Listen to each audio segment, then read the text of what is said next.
What's up, everyone? Welcome back to the State of the Arc podcast. This is a bonus episode working off of what we were talking about last time. I had a lot of requests to bring Patrick Holleman back to discuss the things that he did not have a chance to say because he had to bow out of the call early because that conversation ran on way longer than I had anticipated. And I have a toddler. And he has a toddler. So, brought him back to go over general game design, maybe some of the similarities between FF7R and Final Fantasy XIII, as well as the combat, and then story changes. I think you did you end up seeing the rest of that conversation when we put the podcast live? I did indeed. Okay, so you know where we went with that. So anything that you want to add to that, and I also have Hian here as well. Those of you who have been in the community for some time know him. He is a game designer as well. Working in Japan. Pat, one thing I don't know if we mentioned last time, you're working on a game right now, directing a game called Quartet, being published by Something Classic. Oh, I think you pushed the button, but we can't hear you. There you go. Sorry, it's a very sticky button. It's going to be a SNES style, reminiscent of SNES. There's, of course, more advanced technology working under the hood, but so 8 characters. You basically get to select four chapters to start, sort of in a Wild Arms way, where you can pick any 4 of the 4 chapters in any order.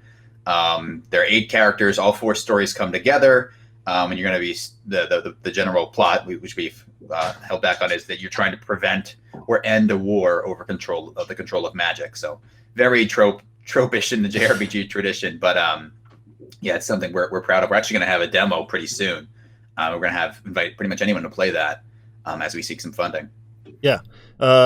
So you have that going on. Of course, also the author of the Reverse Design series. All of that will be in the description. And so the second part of the conversation, when we move off of that, is going to be talking about the spirit of Final Fantasy and trying to dive into a little bit of what Hironobu Sakaguchi's formula was for those early Final Fantasy games and try to dissect that. And that's why I wanted to have the two of you on, who are game designers who have studied extensively Sakaguchi himself, his approach, his methodology. So wanted to get some of your guys' ideas. I'm thinking about doing a video about that in the future. Pat would be joining me for that one again. So that's where we'll be going with this conversation. There will be time codes in the description for where we move off of FF7R specifically and into the spirit of Final Fantasy discussion. So I'll pass it over to you now for the time being, Pat. If there's anything that you wanted to say, moving off of the discussion that we had after you had to bow out last time. Yeah, I mean, the biggest thing was when you guys were talking about Sephiroth dodging around, eating, Force ghosts and whatever was going on. I mean, who even knows? We don't know the rules of what's going on with that. The last couple of chapters there, and he stabs, different characters. I don't even want to get on the spoilers because I don't even believe. Oh, that sorry, I should have said that. I should have said that first. We are going to go into spoilers in this conversation. Right. I'll put that probably in the title still, but we're spoiling the game here. So if you don't want spoilers, you got to leave. Okay, go ahead. We're spoiling the game in as much as Tetsuya Nomura hasn't already, in a different sense. But so I don't want to, at his expense, I don't want to do that because he didn't know he was going to direct it. And I think that the anxiety of doing this, could have been great. I like I said in the first podcast, I do not envy the people who remake Final Fantasy VII, their task. It's a heck of a task. And if you don't have a huge pre-production where you sit down with the original authors and really come up with a very concrete plan, which I don't think they did because they had originally outsourced this project to another company. If you don't have that period to really sit down and think things out and figure out what you want to say about the game, then I can see how there could be some strange trope pileup.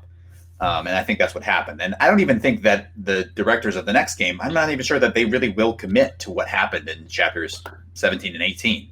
Because I don't know, like if you break the story that way, I don't know where you go.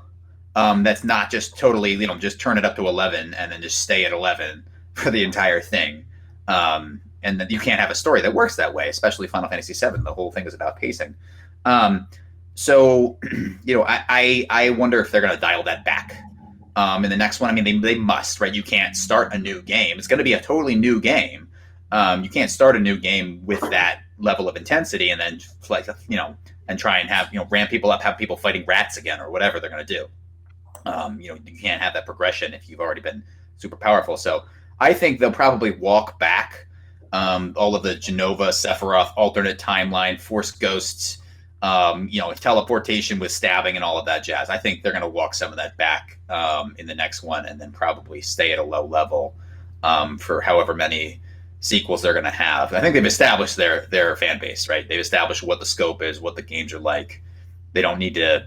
Maybe they don't need to, go full electric guitar on everything for the rest of the series. I think probably they've made a contract with the public of this is what it's going to be like. This is the latitude that we have, but maybe bear with us and we'll try and do something a little bit more moderated in terms of rebuilding this game. So that pretty much sums up my thoughts. It was ridiculous. It was very Advent Children. I just don't see how or why anyone would stick with that the whole way through. So I think they'll dial it back. So you think that, especially considering like how do you cross? Some people are speculating how are you going to carry over like your progress from game 1 to game 2. You think they'll probably just not even try that? They'll probably start you at level 1 again or something like that. So I wonder. I mean, even if they don't start you at level 1, they're going to have to effectively start you at level 1, even if it reads level 30, right? Because you're starting a new game, they're going to have to ramp up whatever's new, like the new mechanics or whatever. If you're level 1 in new most important mechanic, you're level 1, right? You could be level 50 but if you're only level 50 in blacksmithing and the game no longer requires blacksmithing, you're level 1. So they'll probably add some kind of new mechanic, something, even if it's small. I mean, if you look at like the Dot Hack games or the Xenosaga games, they tended to add something new to each game, and you either were explicitly or effectively scaled back in your power. So I expect them to do that too. But that also means that, fighting this version of Sephiroth who is even more powerful somehow, with like teleportation, and I don't even know all the things that he was doing. I couldn't even parse a lot of that. And he's eating, destiny, like literally eating destiny or something like that. You can't start from that point, right? You have to put some kind of reset button in the game. So that's going to happen. How it happens, I don't know. Good luck to whoever has to direct that and figure that out. I'm really curious about that because there's so many more ways than just like the character's level that you essentially like scaled in power there. I mean, there's all the materia that you leveled up the whole game. There's the weapons that you created materia slots for. Like each character has up to 6 weapons. Like, right. Are you going to carry those weapons over? All their stats? I mean, are you just resetting it all? I really wonder how you can justify resetting it. I doubt that they reset it all the way, given that it is one theoretically contiguous game. But, like if you look at what Xenosaga did, if you had a lot of, I don't exactly remember the exact way it happened in Xenosaga, but if you had lots of achievements or high level in Xenosaga 1, when you entered Xenosaga 2 with that data, you started with a lot more talent tree points. And you were like, whoa, okay. So in the beginning of the game was pretty easy, but you were still level 1. So you weren't like one-shotting bosses. You just had, it wasn't that you had more power, it's that you had more options to start. You could be like immune to more things, or you could have more tactical abilities, but they weren't, game breaking. You just had more selection and more tactical breadth at that point. Gotcha. How do you think they'll handle that, Hian? Or do you even care at this point? I don't really care, but I really couldn't tell you. It's kind of funny because this game used to be under CyberConnect 2's house, right? And just today I bought their full weeb Naruto fighting game trilogy HD pack, so I would have something to play with my son. And I was kind of struck by those games are connected, right? There's an overarching story, and then each game tells like the next part of the story, and then they add a little bit to the combat system and stuff like that. But they're fairly. I feel like you can play them kind of in a row and go through them, and it almost kind of feels like a single experience to a certain extent. So It's hard to tell, but it wouldn't surprise me if what you get from the second episode is they basically just take the same combat system, just smash it through. You'll get the same materials. You'll just be doing the same thing all over again, except that they'll add a couple of new skills. They'll swap out the limit breaks. So in this part, you had cross slash and whatever, right? So in the next game, you'll get I don't know, meteor rain or something like that, and a couple of new materials and a couple of new skills for each of the characters, and then they'll call it a day, and then it'll be, another. It'll be another 40-hour game where 20 or so hours are substantive story elements, and the rest is normal padding, and it will feel like I don't know, Naruto made Heroes 2, right? It wouldn't. Well, that would really surprise me. That would open it up to get the game out a lot quicker, I would think, if they did it that way, right? Maybe a year and a half development time or something. And you have to think about it. Yeah, like you have to think about it. Yeah, you have to think about incentives, right? Because although I'm sure that if they did that, there are probably people today when they hear that who will go, "Damn, that would be cheap," and I'd complain about that, and that I don't buy that for a second. But the reception I've seen so far and the arguments that I've seen people make when they're confronted with even just very tepid criticisms of the game lead me to believe that even if they did that, people would inevitably just kind of take that in lockstep with the new game. They'd be like, "No, this is great. This is fine. Because I like this. This is good." And I think they know that. I think Square Enix knows that, looking at, it's the same for the company that I work for, right? A real extensive part of the work that I do is monitoring how people respond to other games. That's a huge part of the R&D portion of game design, where we catalog the sales and the polls and stuff like that on other games. And we get these huge freaking files on recent games and their performance and the feedback, and we peer over those, and we're told to peer over those for hours at end before we start working on pre-production plans, right? Formulating ideas and making drafts and stuff like that. And I have no doubt that Square Enix does the exact same thing. And if they're looking at the response to this game, I don't think anyone in that building is sitting there thinking, "Damn, like, what are we going to do with these materials, right? Do we need 3 extra tiers of spells now? Oh my God, how are we going to handle this?" They're probably thinking, "Well, this is pretty simple. We'll just take what we have, we'll move it over, we'll set everything back. It's a video game. They'll take it in stride. They'll be wowed by the amazing graphics and production values." So I don't think they're worried about the nitpickers that exist in the minority pockets on the internet, people like me. So people like me too. Yeah. Oh, and we don't factor into that equation at all. We're not even a blip on the radar. Speaking about CyberConnect 2, you brought that up. I was watching some of the initial reveal trailers, where they showed some of that stuff from the first bombing mission, and I was actually very surprised how almost step for step identical the end product ended up being to the CyberConnect stuff. Like when Barrett turns back to Cloud and says, like, "You better be worth the money," and like tells Wedge to like hurry up or whatever, and then like how Jesse comes and does a spin kick into the soldier's stomach, like right off the train. Yeah. Like so much of that looks almost exactly how it ended up looking in the final game.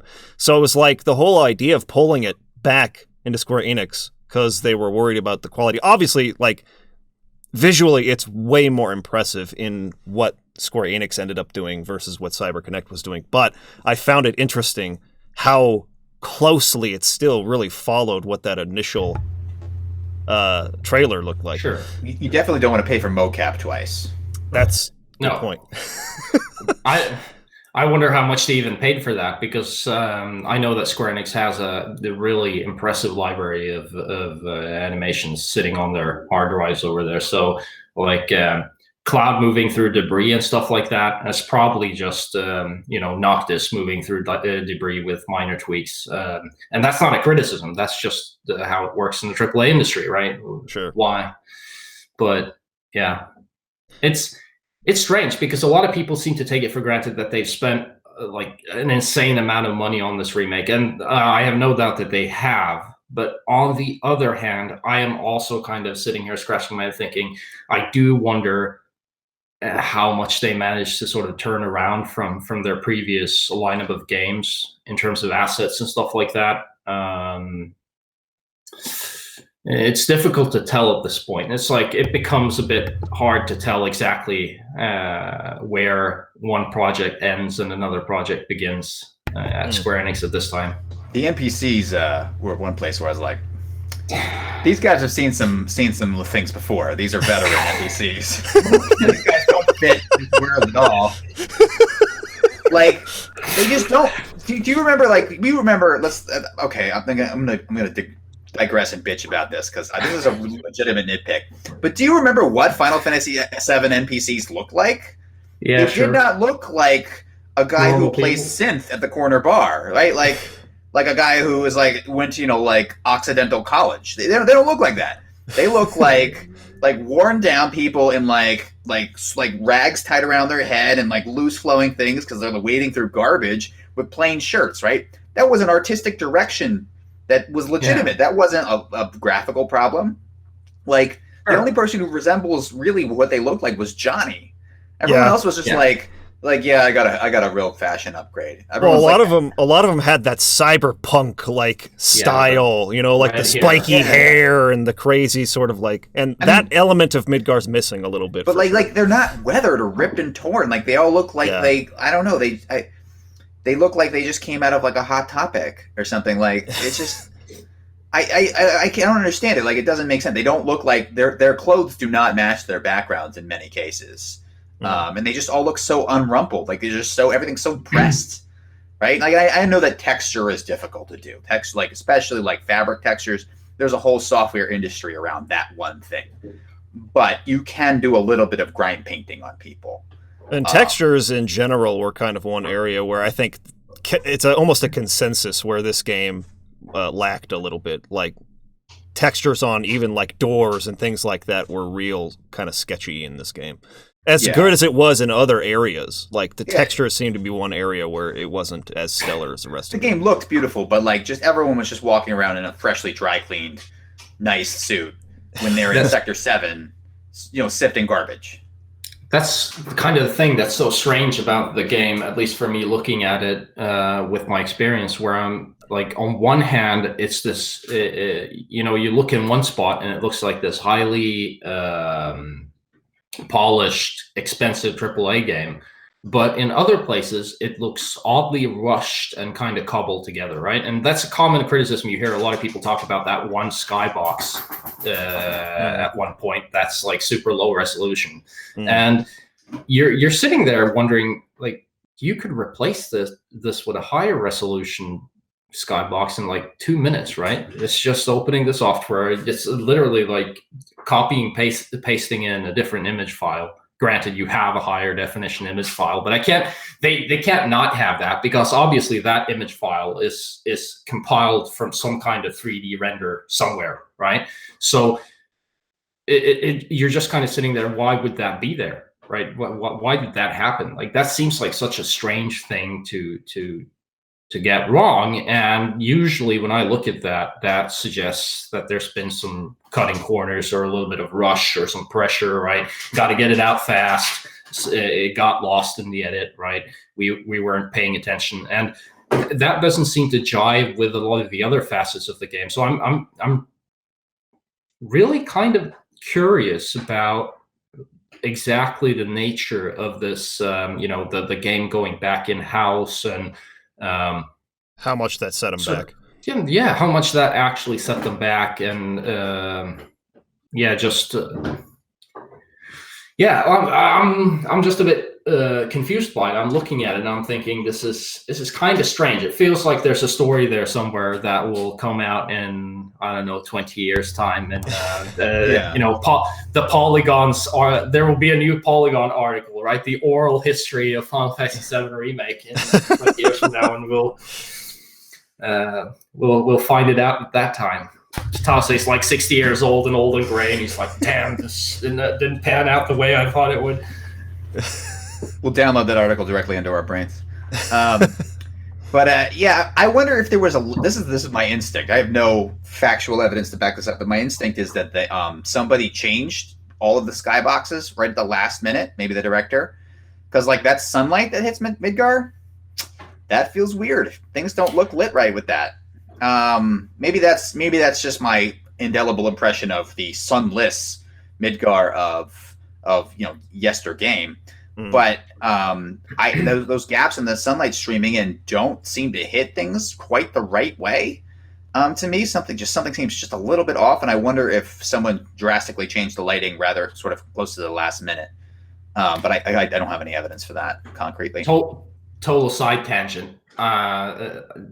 People will call me a purist, but I don't like Midgar and sunlight. Like, I know it makes sense. There's sun, right? There's going to be sunlight now, but it's just, there's this idea of Midgar so covered in smog that sunlight literally can't like perforate it, and then you have the plate on top of that again, and it just kind of, it's supposed to be just real dark all the time. And I get it. Like, I don't know if it's light in Midgar this time around because there's a dedication to realism, or if it's just because they want to create more variety in the environments, right? And it can get old if you're spending 40 hours in darkness, right? I know people who thought it got old being in Midgar for 7 hours. So, I mean, I was probably one of those people, which is why I enjoyed getting out on the world map, right? Yeah. But I never had this dream of spending an entire game in Midgar. That was never a desire of mine. Something that you look forward to.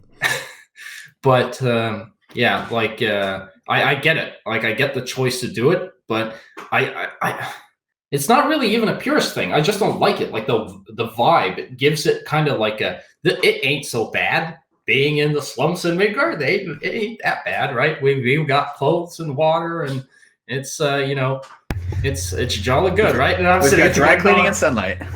Yeah, right. And I'm saying, no, come on. This is a place where people step on broken syringes and you get mugged in back alleys, right? This is not like I don't remember anyone being jolly in the slums in the original game, except with like a stab of really dark irony where it's like, oh, I woke up this morning. I guess that's great. Wasn't robbed in my sleep. So is there anything else, Pat, that you thought about or wanted to add to the conversation regarding the maybe like structural game design side of it, combat, any of those things? Yeah, I mean, I wonder how long boss fights are gonna get, right? Yeah. I mean, how long they are already. To me, that's like, I would make boss fights like that in the end game or the post game, no problem. Post game, I mean, some of the post game boss fights from the original are quite long. Especially Ruby Weapon, where you don't have as much control over how much damage output you have, because you have to really, you might only have one character, and you might be doing a lot of healing. So yeah, I think that's fine in certain contexts, but maybe this will serve as a bridge to talking about how this compares to Final Fantasy 13. But always having to stagger everything means that boss fights are going to get very long. Things are going to divide naturally into two periods where you have, or three really. So you have your learning phase where you simply are learning what the boss does and how to interact with the boss in the proper way. Then you have to actually apply that when the boss's next vulnerability cycle comes up. And then you have the stagger phase where you can actually do the damage. And so that big front end where you're learning how to do things can take a long time, where you learn how to execute the maneuvers you need to both stay alive and to stagger. And then, you might stagger, but you also might not do such a great job, or you don't have the boss's weakness. And so you only do a certain amount of damage, and you have to go through that whole cycle again. And, like you have two choices there. You can either have bosses be killable in 2 staggers, or you're going to, and that might feel like anticlimactic. or you might have to keep adding stagger after stagger after stagger, and then things get really long-winded. So the whole stagger mechanic altogether puts you in a bit of a bind in that it forces you to have long boss fights unless you're going to repeat mechanics. If you could do it really elegantly, like Shigeru Miyamoto, of course, in Yoshi's Island is probably the best example. Those boss fights, there's a learning curve for each at the beginning of each boss fight, but it feels so natural based on what you've been doing in the platforming that you learn it really quickly, but you still feel satisfied. I mean, I think for me, the pinnacle of game design is when you're able to deliver a new challenge to the player at just the right level of difficulty that it's like they're 99% of their ability to do, but they can still do it on the first time. That is, for me, that's the highest art in video games. And I think it's very, very, very difficult to do, requires very certain techniques, and the stagger mechanic does not lend itself to that. So I wish them luck. I want them to succeed. I don't want anyone to believe I don't want them to succeed, but I wonder where they're going to go when they have to do bigger and badder boss fights than what they've already done.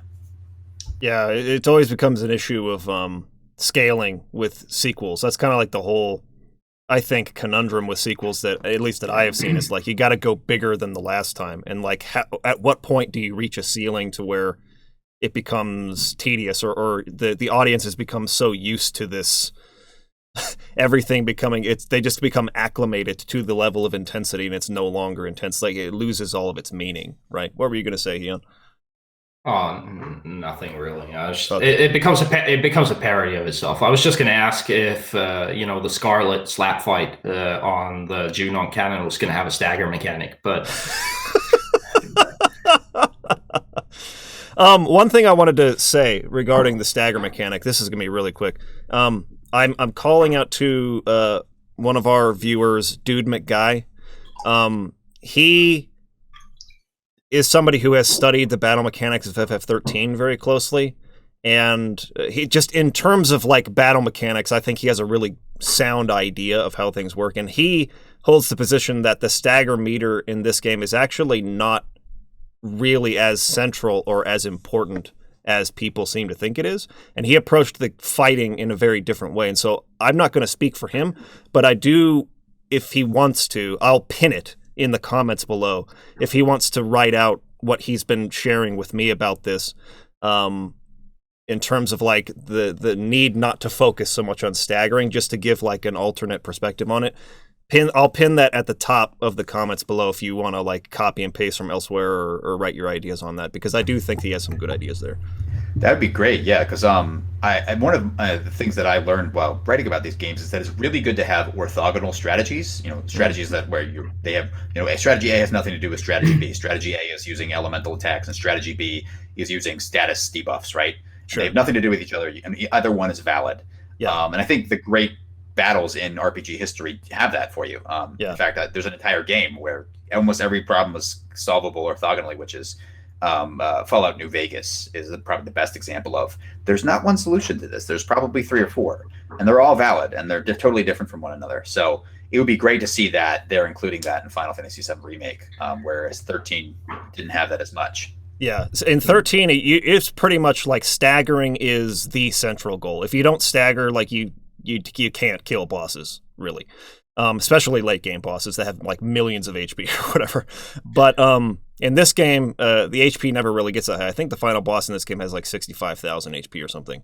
And the way that I approached combat was to be hyper aggressive, try to stagger, as quickly as possible, and just unleash my limit breaks, my my highest damage output abilities all during that phase. But he approached it very differently, where he used a lot of blocking. And anyways, if he can share that in the comments just as an alternate perspective on this, I would appreciate that. And then people can read that and kind of, just as an observation about like stagger mechanics is, I think it kind of ties together with cinema to a certain extent, where if you ever watch like a fight scene in a movie, there's a kind of push and pull between the characters, right? Where you want to sort of see the protagonist on the aggressive. You want to see them push a bit and then push back a bit to keep sort of the tension going. And I think, I don't know how conscious this is, right? So there are probably 2 different things that I've observed in my work when it comes to how people approach combat design. And on one hand, you have the cynical side of me who's kind of looking at this a little bit the way that I look at a lot of the designs in mobile games, right? Where I feel as if the stagger meter is this artificial contrivance in order to elevate a sense of sort of a positive feedback loop, where it's like, it's very satisfying. You delay the amount of time or ability that you have to actually do anything meaningful to your enemy, right? Which is frustrating because you're not really doing anything. You're not seeing the damage bar, right? Or their HP bar decrease, right? And then they get into the stagger mode and you start pummeling the shit out of the enemy. And that feels very satisfying. So a cynical part of me feels as if it's kind of like a cheap way to, it's like the gotcha systems, right? Where you get trash things for a long time and you get one good thing and it feels very good, right? And the dopamine keeps coming, right? And that might be a cynical way of looking at it. On the other hand, a more positive way of looking at it is that's trying to sort of insert that feeling of push and pull to generate a sense of kind of ebb and flow of dramatics to the combat, right? But taking a step away from that, not thinking about the stagger mechanics at all, my thought about combat generally is that it's better to have a combat that is just generally exciting and then wrap it up quickly than to have a long drawn out battle with certain highlights, if that makes sense, right? That might just be a preference thing on my part. But that's why I've always been really engaged with games like Bushido Blade, right? Where it's like you hit the enemy once or twice and they die. You get hit once or twice and you die. And there's just like your stress level is here through the entire battle. It only lasts like 2 minutes, but you're like, you're just, you know, your shoulders are here and your controller is here. And you're just like, damn. And, you know, everybody in the room is just like, everybody's here. And they're super tense, and then it resolves, and then you can breathe out and you can move on and you can get those highs. You can get those peaks at a normal basis. It's one of the things. You're just playing the last story, right? I feel like that's a battle system that's really concise, right? Enemies die quickly. If you do something wrong, if you didn't get it when you're fighting a boss, then you die pretty quickly as well, though it's not that hard of a game. And I feel as if that gameplay loop, at least for me personally, I find that more rewarding. So I'm not really a huge fan of whether you want to look at stagger mechanics in a sort of positive light to create that ebb and flow of battle, or whether you want to be cynical about it. It just doesn't matter to me. I just don't like stagger mechanics. I feel as if it's not conducive to what I would consider generally an enjoyable combat flow, right? But that's entirely subjective though. So I don't usually mess with games that spend time on stagger mechanics. Yeah, I just want to inject one thing, and I don't want people to take this for what they will, but the average battle, because I charted this, the average battle in Final Fantasy VII Original took 7 player turns to end. And that's just using basic attacks, no spells. So 7 basic attacks at the appropriate level for a battle would end a random encounter. Not a boss fight. Those tended to go between 23 and 40. But, that just gives you a sense of how combat is different. Now, make of that what you will. Some people like longer combat. Some people like shorter. It's a matter of what your artistic goals are. But the difference should be mathematically clear. Yeah, that's funny. It's funny that you actually charted that, because Hian and I were talking the other day about doing that, about going back and measuring like the length of an average battle or something, or even like the length of an average dungeon in the original game and comparing that to what it is in the remake. Yeah, I actually did the Final Fantasy VII book, Reverse Design Final Fantasy VII, has detailed stats for everything. Talking about encounter rates, talking about the size of maps, which dungeons have the largest maps. I have a chart of which quests have the highest number of basic attacks to complete, using that as a sort of a yardstick. That's all in there. And it was battles were short. Dungeons were played interestingly. If you so like in Final Fantasy VII Original, random encounter rate varied by screen size. So if you had a much bigger dungeon, I think the single biggest one is the Mount Nibble, the really long winding path through the mountains, looks kind of like a Chinese painting. Yeah.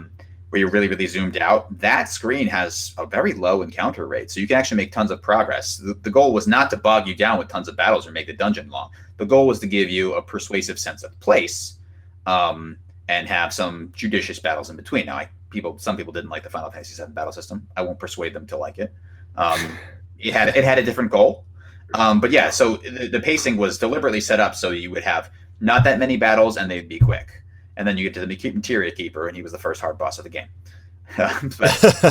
Yeah. That's just someone would say that maybe the first difficult boss of the game is G Natak, but that, of course, assumes that you don't know just to, X Potion. Or is it that's strange. Like, you can kill him with like a Phoenix Down or life, but one of them doesn't work in my memory. I might be wrong here. I think they both work, but it's like they miss a lot. Yeah, Phoenix Down's miss a ton. Okay, yeah, that's ridiculous, but okay, yeah. But yeah, you have an X Potion by that point. You could just one shot him. Yeah, exactly.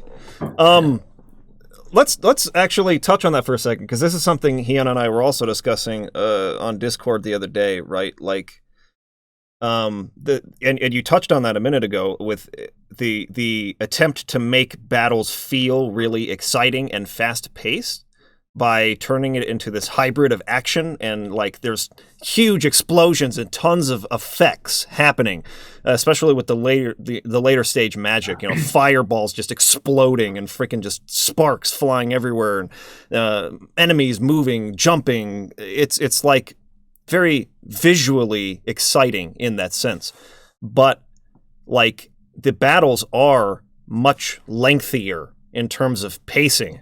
And the original game, people feel like there are some people, I should say, who will argue that the battle system's so slow. But it's like, while you have your team standing here, enemies standing here, and they have a little animation while they wait for their ATB to fill up. I think that you had said that the ATB on average, if you speed up the battle system all the way up, or because you have the scale for that, right, where you can speed it up to be faster, it's like 2.5 seconds or something in that range. Something along those lines. It doesn't even hit 3 seconds. It's like 2.5, 2.6-ish, I think. For your ATB to fill up. So you're looking at 30 max. seconds. 30 seconds per battle or less. I just did based on 7-player turns. Assuming exactly. So in terms of your time, right? You're in the original game. You're actually, you're doing more damage with any single attack than you are in the remake, and your ADB bar charges faster than in the remake. So I mean, like, technically, the original you move faster than in the actual remake. So like, the complaint that the original combat system is slow is confused, right? Like. The problem is that I think that you have a lot of players who confuse their visceral response to the gameplay system with they don't have like a good vocabulary for what they're talking about, right? So they think the remake battle system is more exciting, which is fine, right? That's okay. Put that to the side. But the reason they think that is because, of course, it's immediate response in terms of gameplay, which means that you press a button and the character moves, right? So that closes the gap between what's happening on the screen and the input of the characters, which makes people feel in control, which feels good, right?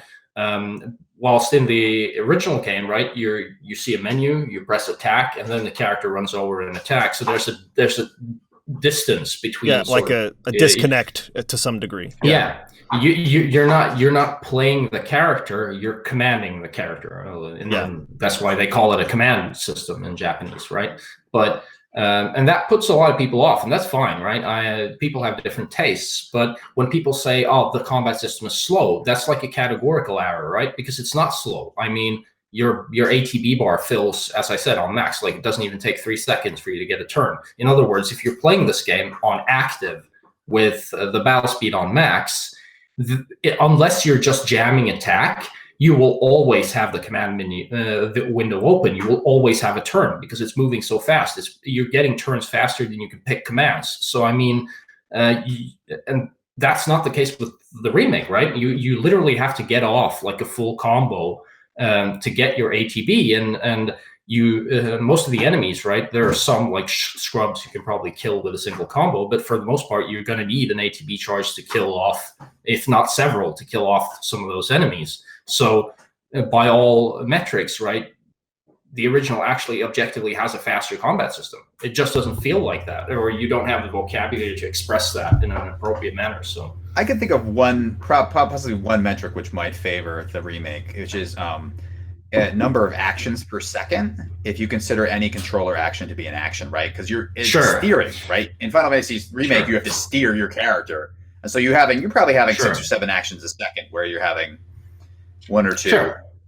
So that visceral response, that might tell players that they're doing more, even though they're not making progress, but they're doing something. Sure. So yeah, I think, but otherwise I agree with you. So that's what I'm kind of talking to, right? So what they're describing, it has less to do with the speed or pace of combat, which would generally be identified as, as you said, like efficient choices, right? Or efficient results over time, right? So you wouldn't, let's say I had a combat system where I could only do one thing, right? I press a button and a thing happens, right? And the battle concludes in a matter of 30 seconds, right? And then I have a different battle system where I efficiently get to press or make shit happen maybe 30 times over the course of a 20-minute battle. You wouldn't say, because I did 30 moves, it's therefore faster, right? You wouldn't be looking at sort of the amount of things that you're doing over the time. You would be looking at efficient outputs versus the time. So I'm kind of confused. Well, I'm not really confused. Like, obviously, lay people and normal people with limited vocabulary are going to be confused by this kind of stuff. But I mean, there are just not a whole lot of metrics where it makes sense to say that the remake has a faster combat system. It doesn't have a faster combat system. It has a combat system that feels faster, right? Because you're more in control. And I think that's the central facet here, right? That people should be conscious of. Like, there's a preference to be more in control, but that's just a preference. And that's the thing that kind of bothers me about this conversation, because you have purists on one side and people who love the remake on the other, and they're having an argument that seems to be about, well, I actually see this quite often, comments to the extent that, well, no, the remake is better than the original in every conceivable regard, right? It has a better combat system, but yada, yada, yada. Or you have people on the other side just saying that the remake is trash. But I think a lot of this falls down to sort of what your preference is as a player, right? As a great example, I don't play sports games at all right now. I used to when I was younger. I played some football games, like soccer games, right? But I can look at a FIFA game and I can go, well, that's probably a pretty good soccer game, right? Or football game, and appreciate it. But I'm not going to play it. I don't like it, right? There's nothing to do about that. It's the same thing with Final Fantasy 12. I don't like the basic gameplay loop of Final Fantasy 12 and the amount of micromanagement you do in the menu with the gambit system. That doesn't mean that it's a bad system, right?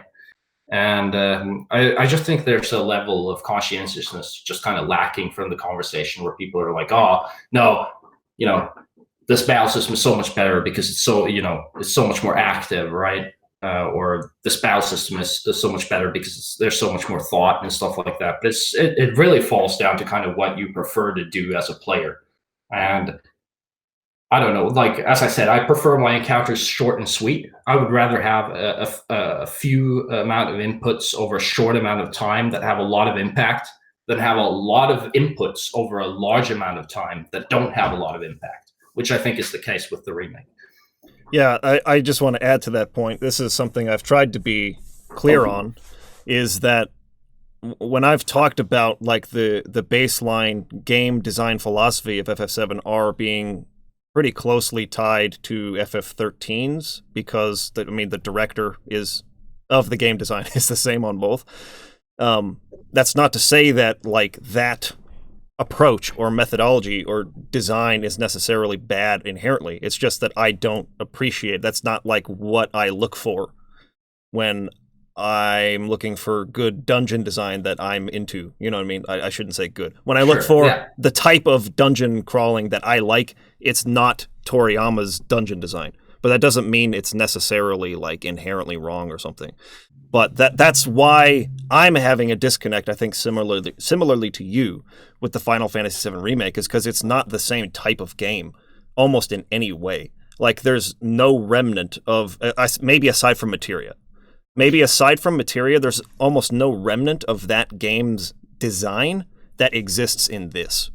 This feels like an improved, greatly improved in some ways, Final Fantasy 13 than it does like the Final Fantasy VII I grew up playing.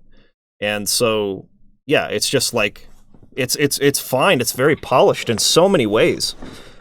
And there's a reason why tons of people are really digging it.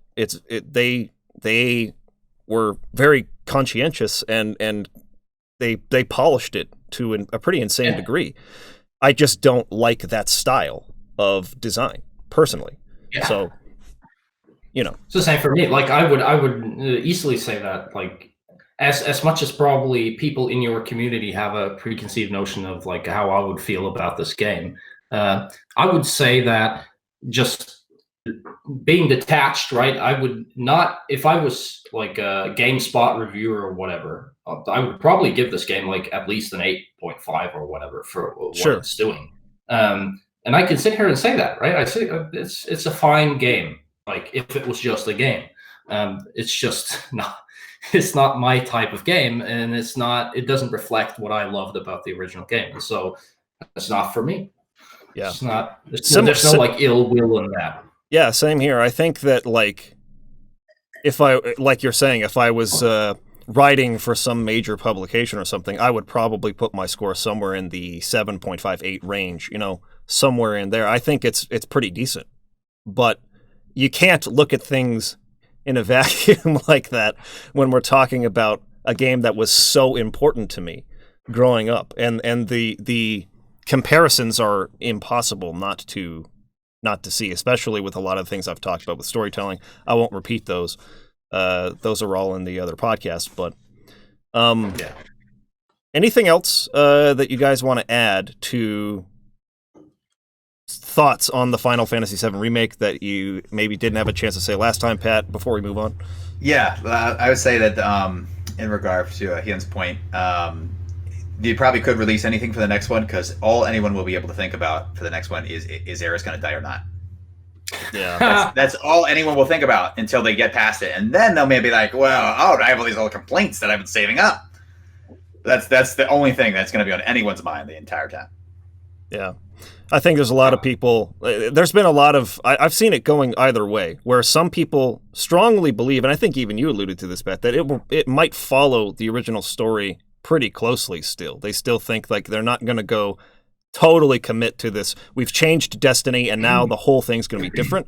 I personally am on the opposite side. I would feel like it would be such a waste of everyone's time to have spent this much time having Sephiroth say that which is to come doesn't yet exist, and Aerith saying the things that she says, and that whole title at the end, the unknown journey will continue. It's just maybe like Hian was saying earlier, they will look at the response to those things and then make a decision, you know, looking at the polls, looking at the data, and say, okay, let's go all in and commit to that, or maybe we should just put elements of this Destiny thing hovering or sprinkled throughout, but let's actually follow the original closer. Maybe they've yet to make that decision, but I would feel like it was such a misstep if their plan the whole time was to just follow the original game, to have tweaked the ending to such an insane degree like that, and suggest all of this stuff.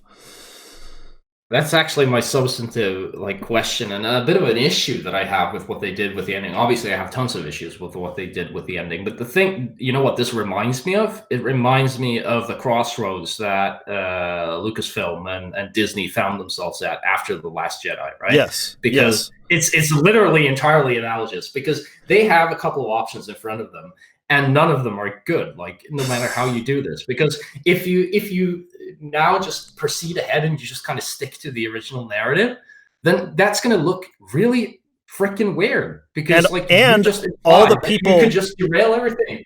And all the people who were into that ending and what it suggested will be disappointed to think that what they ended up doing is boring if they walk back on it. Yeah. it will feel like, oh, okay, so that was just a cop out, and you were just kind of faking it, and this wasn't like a true subversion, and yada yada yada, and it's gonna get like panned for that, right? But if you do change everything, we're sitting here thinking like, but what is this? This isn't Final Fantasy VII, right? You're like, okay, now what's gonna happen next, right? Maybe they don't even, they get to Junon or whatever. Maybe they don't they get on the cargo ship and it doesn't land in Costa del Sol. It lands somewhere else in a new town, and then they go in a different direction. It's just like, what? What is this game, right? What's going on, right? And then, of course, you're going to have a bunch of people be like, damn, I thought I was playing a remake of Final Fantasy VII. What happened with that, right? And there's just no way walking away from that ending without, I don't know, like it feels like they Ryan Johnson for the Final Fantasy VII remake, and it's just like, Jesus Christ, was that clever, right? I don't know how they're going to do that. I can't even begin to theorize. The only thing I will say is that there's one sentiment that has been bothering me for a long time. There's all these people saying, oh, the original game is the bad timeline because of a throwaway line that Red 13 has. Mm-hmm. I don't like this game. I'm not going to say I hate it. I don't like this game, but that's a really bad take. And the reason it's a really bad take is because the reason we think that is because we played the original. Yeah. But here's the clue, right? Red 13 has not played the original Final Fantasy VII. So he does not know that is the, if you put yourself in the mind of Red 13 for a moment and you just get a vision of like Midgard totaled, like it totally destroyed, of course you're going to think, damn, that's probably not what we were, we don't want that to happen. Right? Yeah, right. Looks so, like a bad future. He's just making a basic commentary on the fact that he's watching like the Earth post-apocalypse style, and he's thinking like, damn, probably not the best outcome. We got to do something about this, people, right? It's not a reflection that I don't think there's any subtext there suggesting that the creators of this game are sitting here thinking like the original gaming is the bad timeline, and now we're not going to do that, right? Like, and I think that's it just baffles me. I've seen so many people say it, like literally GameSpot said it, IGN said it, like everybody's saying it. And I'm sitting here thinking like, I don't even like this game, and I don't think that's a good read of this, right? Like, come on, people. Most people interpret criticism when they begin their critical careers as conspiracy theories about the meaning of things. That there's a secret code, and if we break that code, we'll have access to something. When criticism is really supposed to be about how and why. How did they accomplish this, and why did they do it? And then maybe we can understand the game in a deeper way, or whatever piece of art we're examining in a deeper way, by understanding how the effect was accomplished and why. Because generally the effect that you feel the first time you interact with something is the effect the artist wanted, or at least one of them. And you're not going to unlock some secret, deeper thing. You just are going to maybe appreciate it, the same effect in a deeper way. So, Squall is not dead. This is kind of how I feel about people's reading the meta story about the ghosts representing purist fans, right? Like, I've been careful in, I've been on record at least twice now saying that if that's the case, I find that to be very self-indulgent on Nomura's part to have made the story about himself fighting against the expectation from fans about making this game. But I'm still not even convinced that is really what was intended there, right? Like that meta narrative was like that's what he wanted people to read from that. I could also just see it as it's just Destiny ghosts, and it just relates to the story's timeline, not necessarily to the game dev's struggle to break free of the expectation of purist fans who want it exactly like the original. I don't even know. I cannot say for sure, and so I always that caveat there. Like I don't know if that was the intention or not. I don't want to. Yeah, like on a total different tangent, this is something that I feel as if nobody's really complaining about, and this is my last complaint about Final Fantasy VII Remake. Like, it's an okay game, don't get me wrong, right? The thing here about changing things is that, I love the original, I wouldn't want tons of changes, but here's the thing. If you're going to change something, I want you to just own the fact that you changed it, right? I would just want to play the new Final Fantasy VII that you made. It's different, right? Okay. But the thing that bothers me the most about the Final Fantasy VII Remake is that it jabs the finger in your eye going, hey, it's different, right? It's doing the meta thing where it's like, it's not enough that, let's say, Cloud tries to kill Reno or whatever, right? Maybe, like, let's say you made an alternate Final Fantasy VII where he did kill Reno. Okay, shock, right? Whatever. You changed it, right? Own that. The thing that bothers me is that there are so many scenes here. I'm just kind of sitting there looking at the scene, and I just want to appreciate the scene for what it is, right? Whether it's faithful or whether it's different. The problem is that the game wants to have its cake and eat it too. So it implies that it's going to be different. And then it goes, look, it's about to go different. And then it goes, no. And then the ghosts show up and then you pull it back. And the problem is that it pulls me out of the storytelling because I don't feel as if I'm just looking at a story. I feel as if I'm looking at, I feel as if I'm part of a lab experiment where I'm looking at a like holodeck kind of representation of a story, and then there's a bunch of people in white lab coats on the other side of a window looking at me, sort of thinking, oh, what's he gonna do when it's different? What's he gonna do when it's different? And I'm like, holy fuck, just leave my brain alone. I just want to engage with a story, right? Like when you're reading Lord of the Rings or you're watching Harry Potter, you're just kind of engaging with the story, right? It's stories in your head. You're just kind of, it's just playing through. It's fine. But Final Fantasy VII Remake keeps reminding you that you're playing a remake, if that makes sense. Yeah. And that's not comfortable. Like, I don't want to be reminded that I'm playing a game. You don't have to remind me of that. I just want to play the game. And I think that's actually one of the most frustrating, like people act like that's clever, like that's a meta commentary. That's real clever. But the point of meta commentary, like say Metal Gear Solid 2 is a great example of this, how they used marketing to sort of fool players into thinking they were going to be Snake. They turned out to be Raiden, right? And that was like a commentary on how perhaps people had grown unhealthily attached to like Snake as a hero, even though Kojima himself is kind of anti-war and wanted to make like a deconstruction of like the 90s action hero or whatever, right? Anyways, like there was a point to that meta. The meta of this thing, I don't know, like are they trying to pull like a Kojima thing here by making like a commentary on the state of remakes and kind of how people are too attached to remaking stuff? I don't know. Maybe they are. Maybe there's some genius Kojima like master stroke of storytelling, deconstruction, the like postmodernistic stuff going on here. But ultimately, all I want is just a story. I just want a nice story. I just want to like see a story happen with characters interacting, and like it has some themes, and like everything doesn't have to be you, like the author or whatever, like shoving his hand into my brain and going, Hian, wake the fuck up. This is the Matrix. Like, come on, leave me alone. I just want to play a game. I'm tired. Right? I got home from work. You don't need to like do that. Come on. Like that is my biggest complaint. That's my biggest gripe about the Final Fantasy VII Remake. It's not that it's different. It's that it keeps telling me that it's different, right? Don't tell me that it's different. Just be different, right? If you're going to be different. What were you going to say, Pat? End of rant. I was going to say, I don't think it's a Kojima thing, because in every Kojima meta-narrative, there is an element of laughter.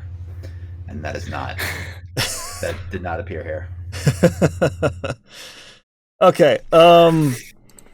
I think we've all kind of said our piece on that. I want to transition now to something that I talked about. For those of you who saw, I was on Lore Runner's stream this week. He did a Final Fantasy VII Remake discussion. He invited me on. For those of you who didn't see that, I'm going to be going over some of the thesis of probably a really controversial point that you'll have to hang with me on for a second. It'll sound very hyperbolic at first, but if you hang with me, I'll explain it. And then I'll let these guys kind of dive into the details a little bit more. But as I was thinking about this more and more, we did a podcast about a month ago or whatever, where we were trying to kind of feel out like what is the spirit of Final Fantasy. And a lot of my points that I made there, I kind of hold to, but there were some other points, some by Hian, some by others in the comments that I read. I was like, oh yeah, I really like that too. That adds to it. Plus my now almost decade-long worth of creating Final Fantasy retrospectives and reading lots of interviews and trying to get into the heads of the developers of those games has kind of culminated in this thought. And like I said, a lot of you will probably be like, so against this when I first say it. But I'm going to read some quotes and I'm going to build a case for this, so just hang in there with me. I feel like the Final Fantasy VII Remake and retroactively the Final Fantasy XIII trilogy and the compilation of Final Fantasy VII and all the media mix material of Final Fantasy XV, all of it, that basically since 2003, is expressly anti-Final Fantasy. Like, my position is that it goes totally against the spirit of Final Fantasy. Okay, so here's why. I'm going to jump into a quote here from Hironobu Sakaguchi. And one thing I want to say before doing this too is that Final Fantasy is, even though he was the creator, obviously Final Fantasy is owned and belongs to Square Enix. It does not belong to him, right? But he was still the one who created it. He was the one whose methodology sort of like formed what the spirit, what the essence of this of what this series was from 1987 through 2001-ish. And then he was already making plans to kind of leave the company. He was there for a couple more years, but he was making plans. He had already registered Miss Walker. Like, he was already 1 foot out the door after Final Fantasy X released, basically. So, in this interview, talking about Final Fantasy I, he says, I'm going to pull this over here. Way back then, the spirit was that we weren't making a product, but a creation. It was putting our whole soul into the production, pouring all of your ideas into the game, even if they crop up during development, not saving anything for the sequel. So that's quote number one. In another quote, which comes off of the DVD commentary on Final Fantasy X, I think, like a special features, he says this. When asked, like, what does he consider Final Fantasy to be? He says, we give it our all and expend all of our skills and energy until we cannot go any further. This is what I consider to be the Final Fantasy. The stories and characters change each time. This is because stories tend to limit a world, and I think by changing these aspects and creating new material for each title, we try to show our full potential. In a way, you can say that it serves as a type of challenge for us.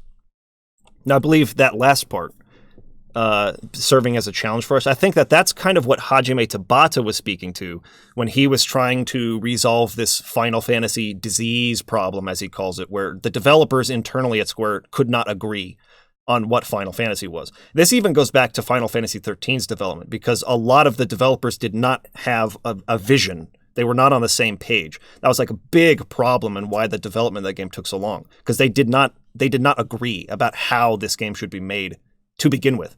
We're talking about structure. We're talking about formula. We're talking about methodology, approach. Everyone had a different idea of how that should be done, right? So that being said, here's another quote from Sakaguchi. This came from an interview. I can't remember. I'd have to look up exactly which publication. It was, I can't remember, so I'm not going to even try to attempt to say who it is. But I could pull it up later. Forbes, yeah. What were you going to say, Hian? Maybe it's Forbes. Forbes might be the one. I think that might be it. This one says, I don't like sequels. I hate them. That's why every single Final Fantasy had a new cast of characters, a brand new story, and a different system. Every single game that we make, we are going to give it our all, and then we finish it. We'll end it in such a way that there is no to-be-continued checklist. That one for me is huge. That's like a scathing hatred of sequels. The idea is approaching this game as if I will never make a video game again. There's two versions of why they chose the name Final Fantasy that Hironobu Sakaguchi has shared in interviews. One of them, which I hold to still, is that he was so like disenfranchised, so like done with all of the failures that they had attempted at Square to make a hit video game, that this last project was his last attempt. And if it didn't go anywhere, he was going to go back to college. Like he was going to go back and do engineering. Like he was not interested in continuing with video games if this project didn't go anywhere. So for him personally, this was his Final Fantasy, right? And so he approached it as if he would never make a video game again after this. He didn't save anything for later. Every idea that he thought was great, he put every ounce of energy and soul and passion into this last project. And that became part of the identity of what Final Fantasy was. And that was part of his approach in every game that followed after that. We're not going to turn this into something that can become franchised in the sense of this particular creation. This one is going to be standalone. We're going to put everything into this with no thought or regard for what we could do with it later. We're going to put it all into this one. On top of that, in another interview, and this is where I'm really interested to get your guys' ideas on this as game designers. He talks about the fact that he has a formula for games that he makes. And his quote is, "I have a formula from the past 25 years of experience in the industry, an RPG formula, which is a turn-based, orthodox JRPG." And I think it's fairly standard to say that, an individual creator has their unique approach to what they make. They have their ideas, their outline, their formula for how they do what they do. I mean, I have this for my retrospectives that I put on my YouTube channel. I have a formula. If you watch those, they all kind of follow a similar sort of structure or outline, right? My opening paragraphs are pretty similar in terms of how they build the thesis, and then I move into the game design side of it, and then I move into, they move in a similar way. I have a formula. Even if I've never written down what that formula is, I have an approach to how I make what I make. That was also true of Sakaguchi. And on top of that, he had this idea about what Final Fantasy was, which was, I'm approaching this as if this is the last game I'll ever make, and I'm never going to turn this into a franchise. He was or this particular world in story into franchise. Obviously, Final Fantasy is a franchise, but he's not going to turn Final Fantasy VII into a franchise. He's not going to turn Final Fantasy VI into a franchise, right? It's a standalone thing. So, Yoichi Wada, who became the president of Square Enix post the merger, he was originally the COO in the upper echelon of the executive branch of the company. Hironobu Sakaguchi was the executive vice president, and they came to a head on this particular issue. Sakaguchi said, "I don't want to do sequels. Artistically, I'm against that." Yoichi Wada said, "From a business standpoint, that makes no sense. We just spent all of this time and money and effort creating an engine, creating assets. Why are we not using them again for quick turnaround in order to maximize profits?" From a business perspective, purely business perspective, from someone who's not an artist, I totally understand that point of view. Also, as somebody who is a creator, I understand Sakaguchi's point of view very clearly. But what happened is that, unfortunately, with the failure of Spirits Within, Sakaguchi fell out of favor within the company and with its shareholders and was forced to kind of step down. Everyone sort of leaned in Yoichi Wada's direction and favored him. He became the president, and then his mindset became essentially the identity of Final Fantasy moving forward. They started immediately, as soon as Sakaguchi walked out the door, with Final Fantasy X-2 and the compilation of Final Fantasy VII. And they shoehorned this weird connection between Final Fantasy X's world and Final Fantasy VII's world, where Shinra in Final Fantasy X-2 ended up founding the actual Shinra. And then now they have an Easter egg for that in Final Fantasy VII Remake, where you see Shinra in a photograph there in the Shinra building. They turned Final Fantasy 13 into a trilogy. They have a million Kingdom Hearts sequels. Like, you see how Yoichi Wada's vision for how the business model should be run took over completely. And all new people stepped into directorial roles who before had been under Sakaguchi. And they brought their baseline structure, their approach, their methodology, their game design philosophy, and that became now the identity of Final Fantasy. But the thing is that all of them have a kind of a different approach. They all have a Toriyama game feels really different from a Tabata game. Like Final Fantasy 15 and 13 feel nothing alike. And so the identity of Final Fantasy has become confused because you don't have that original creator's structure, vision, philosophy guiding it from the top down. And so that is why the entire concept, not only of turning this into a multiple game structure with Final Fantasy VII Remake, but in essence, honestly, turning it into a sequel to Final Fantasy VII. It's not actually retelling Final Fantasy VII's story. It's a sequel to that story. You have to have a familiarity with Final Fantasy VII, the original game, to even understand like how that is true here, right? Like they're breaking that timeline and opening up to do essentially whatever they want with that story, like a rewrite of it in a new alternate timeline kind of a deal. So while I respect the position that people will have to say, I find that to be interesting, like more interesting, say, than just revisiting a story I've already seen before. And they're excited to see where it goes. And they're like, well, this is now open to, invoke some new surprises and take the story in a direction I'm not expecting. And I'm looking forward to that. Totally respect that. I am against the premise because it feels like it's antithetical to the original essence or spirit of this series that I fell in love with. And this is kind of where I've arrived. And this is the last point I'm going to make on this. I'll turn it over. I always thought that like Final Fantasy was, just the brand, the name, like that was something that I had fallen in love with as a kid. But I realized that that wasn't it. What I fell in love with was Hironobu Sakaguchi's design philosophy, his ideas, his approach, the way that he makes games. That is a structure that I find really engaging, really well paced, really fun to play.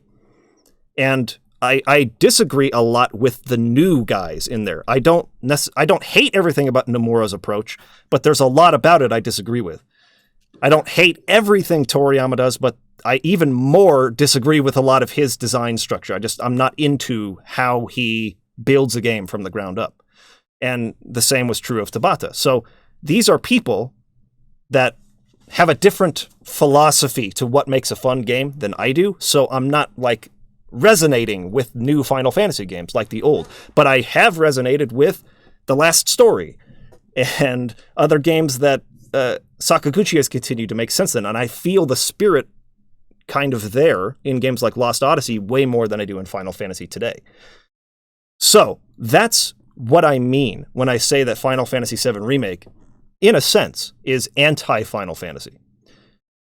I want to turn this over to you guys to bounce off of you what you think about that, but also to dig into the formula a little bit of Sakaguchi, because I think I intuitively understand or feel his formula, but may not be able to articulate it necessarily. And I think you guys as game designers can probably do that better than me. So why don't we start with Pat? What are your thoughts? Well, we can start with me. I have 9 years of hard labor of research that goes into answering exactly this question. And to a larger degree, I spent my entire life from age 9 when I played Secret of Mana the first time, trying to answer the question of why are SquareSoft RPGs like the way they are. So that's going to require everyone to get a drink of water and go to the bathroom. So maybe I'm going to try and keep it as brief as possible. But 9 years of research is you don't summarize and even more. I've been to Japan and everything for the whole purpose of trying to answer that question. Even the TLDR is going to be a little bit long. So I do want to ask if Hian wants to say something not career spanning first. That would be fine. No, I think I'm going to leave it to you. It'll be more Okay. interesting for me to get, later. I've got All time. right, everybody get a comfortable chair. So there's a few things to unpack about Sakaguchi's statements. The first one is there's a little bit of cryptamnesia. Cryptamnesia means that you are forgetting that someone else had an influence on you. Sure. You attribute it to yourself because you were there, you were part of the process, and you just think that's right. It's the famous example is Dane Cook absorbing one of Louis C.K.'s jokes, right? That's the example that people give on the internet, even though it's a joke that like 17 comedians have told. But you think you were there. You think it was your idea. You think you were responsible for everything, but really it was actually a result of many people's ideas and input and a process. And it's that historical process of coming from 1987, or really 1977, to the present that I'm going to look at in terms of how did we get to Final Fantasy, because there is a very trackable historical lineage for Final Fantasy, and it explains a lot of why it is the way it is and why games that have come after it are not the same. Everything has to evolve. So, that's, I think Final Fantasy could never continue the exact way it was because everything has to change. But it sort of all begins at the Big Bang. Actually, I want to mention one more thing. Not the Big Bang of the universe, but the Big Bang of Dungeons and Dragons. We'll get back to that. The other thing is, like, when Sakaguchi talks about putting all of his might and all of his will and all of her skill, I want other people in the West to understand that there is a certain amount of the Ganbarimasu ethos in that Japanese companies will often say things, what we consider highly dramatic statements about putting all of their sweat and tears and everything into a product, and that's just the ethos of corporate Japan. So take that with a grain of salt. It doesn't mean they don't do it. It just means that that's just a thing that they would say in a ritual way. Although I do believe that Sakaguchi really meant it, but people hear that a lot, so it's not unique. I think that's the most important thing. But then, so let's get back to RPG history. We'll skip ahead to 1977, which is the wide publication of Dungeons and Dragons. This event encircled the RPG space so much that RPG design history has been shaped by it ever since. And every RPG that exists is essentially, in a way, a reaction to D&D. The problem was that D&D was so staggeringly complete. It did almost everything that an RPG can do. Any idea you think of as being like, a design idea that's new in RPGs, right? Fast travel, procedurally generated items, procedurally generated maps, anything like that, that all existed in a table written by Dave Arneson and Gary Gygax. And in fact, probably lots of people. I've even interviewed designers who were there and said they suggested something and Gygax took credit. He's famous for that. And that's something that I'm talking about Sakaguchi doing too. But by 1980 or 81, when AD&D, Advanced Dungeons and Dragons, comes out, I would say this is a ballpark figure because it's hard to track, and there's debates over this, is that 80% of the ideas, maybe more, of game design ideas that could go into an RPG existed already. Almost everything that could be done was done.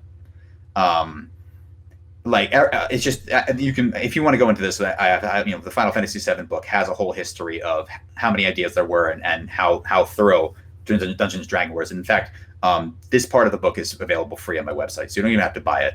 I track the whole history just at thegamedesignforum.com if you really want to get into the weeds. The short version is computer designers and console game designers, when they tried to start making RPGs on digital devices, they had the problem of, first of all, no digital device could do what Dungeons and Dragons did. Dungeons and Dragons systematized the human imagination for adventures, right? So, and no computer has done that, and probably no computer in the near future will. It's difficult to imagine a computer that can replicate the human imagination. Computers and brains are different. But the other problem was that even if you were to make a tabletop RPG in which the human imagination was the primary engine, Dungeons and Dragons had done so much that you had, in order to seem different, you had to employ some clever strategies. And so these strategies break down into 3 different strategies. I won't cover the first 2, but the third one is the one we're interested in. But the first one is simplification. You make D&D, but you simplify things. So basically, you're trying to do as much of what D&D does as you can. Ultima is a good example. It doesn't do things the exact way D&D does because it needs to simplify them, but it tries to do as many of them as it can. And therefore, you end up with like Ultima 1 is like 5 to 10 hours long, but it's sort of like a 5 to 10 hour mini epic where everything's really condensed and sort of on fast forward. The second strategy is combination. You take RPGs and you combine them with action. Action games is the biggest one. Dragon Slayer was one of the first of those. So you have all the games that combine RPGs with other things, action games, strategy games, even though RPGs really started as strategy games, but we mean something different here. Simulation build games like, say, ActRaiser, even things like Minecraft are a combination of RPGs elements with a totally different genre. So that makes your RPG feel fresh. Mm-hmm. And then, yeah, it's not as silent as you think it is. It's all good. But that, if you combine RPGs with another genre, your game feels fresh. It doesn't feel like Dungeons and Dragons, even if it literally is Dungeons and Dragons. If you're swinging the sword, which you essentially are in, say, Morrowind, it feels different. It's just a different feel, and your game feels fresh, and you can do artistically novel things. But it's the third strategy that we really want to focus on, which is specialization. And a specialization is saying, the strategy is saying, I cannot do what Dungeons and Dragons does, so I will not try. I will try to do one very small part of the Dungeons and Dragons formula and focus on that entirely and get rid of everything else, and that will be my artistic vision. And the best example of that, aside from Final Fantasy, is roguelikes. In a roguelike, they get rid of plot, characters, towns, surface exploration, NPCs. You don't have any of that stuff because the whole point of a roguelike is to get in a dungeon, fight monsters, loot chests, find secrets, and that's it. That's all you do. If you die, you start over, but you're back in the dungeon right away. So the core loop is really fast. And because of that, you get this type of game that is really specialized for a niche audience. That niche audience has obviously grown a lot over the years, but roguelikes, really pure roguelikes, are meant for a specific kind of person. Now, I'm going to give a little preview, and I'm trying to go as fast as possible over a lot of material, but sure. What we'll see is that Final Fantasy is a roguelike, essentially, not literally a roguelike, but it is a specialization like roguelikes were, that somehow became for everyone. It's a niche game that became for the world, that became popular for everyone in the world. Yeah. And that's the magic of what Final Fantasy is, and explains a lot of the spirit.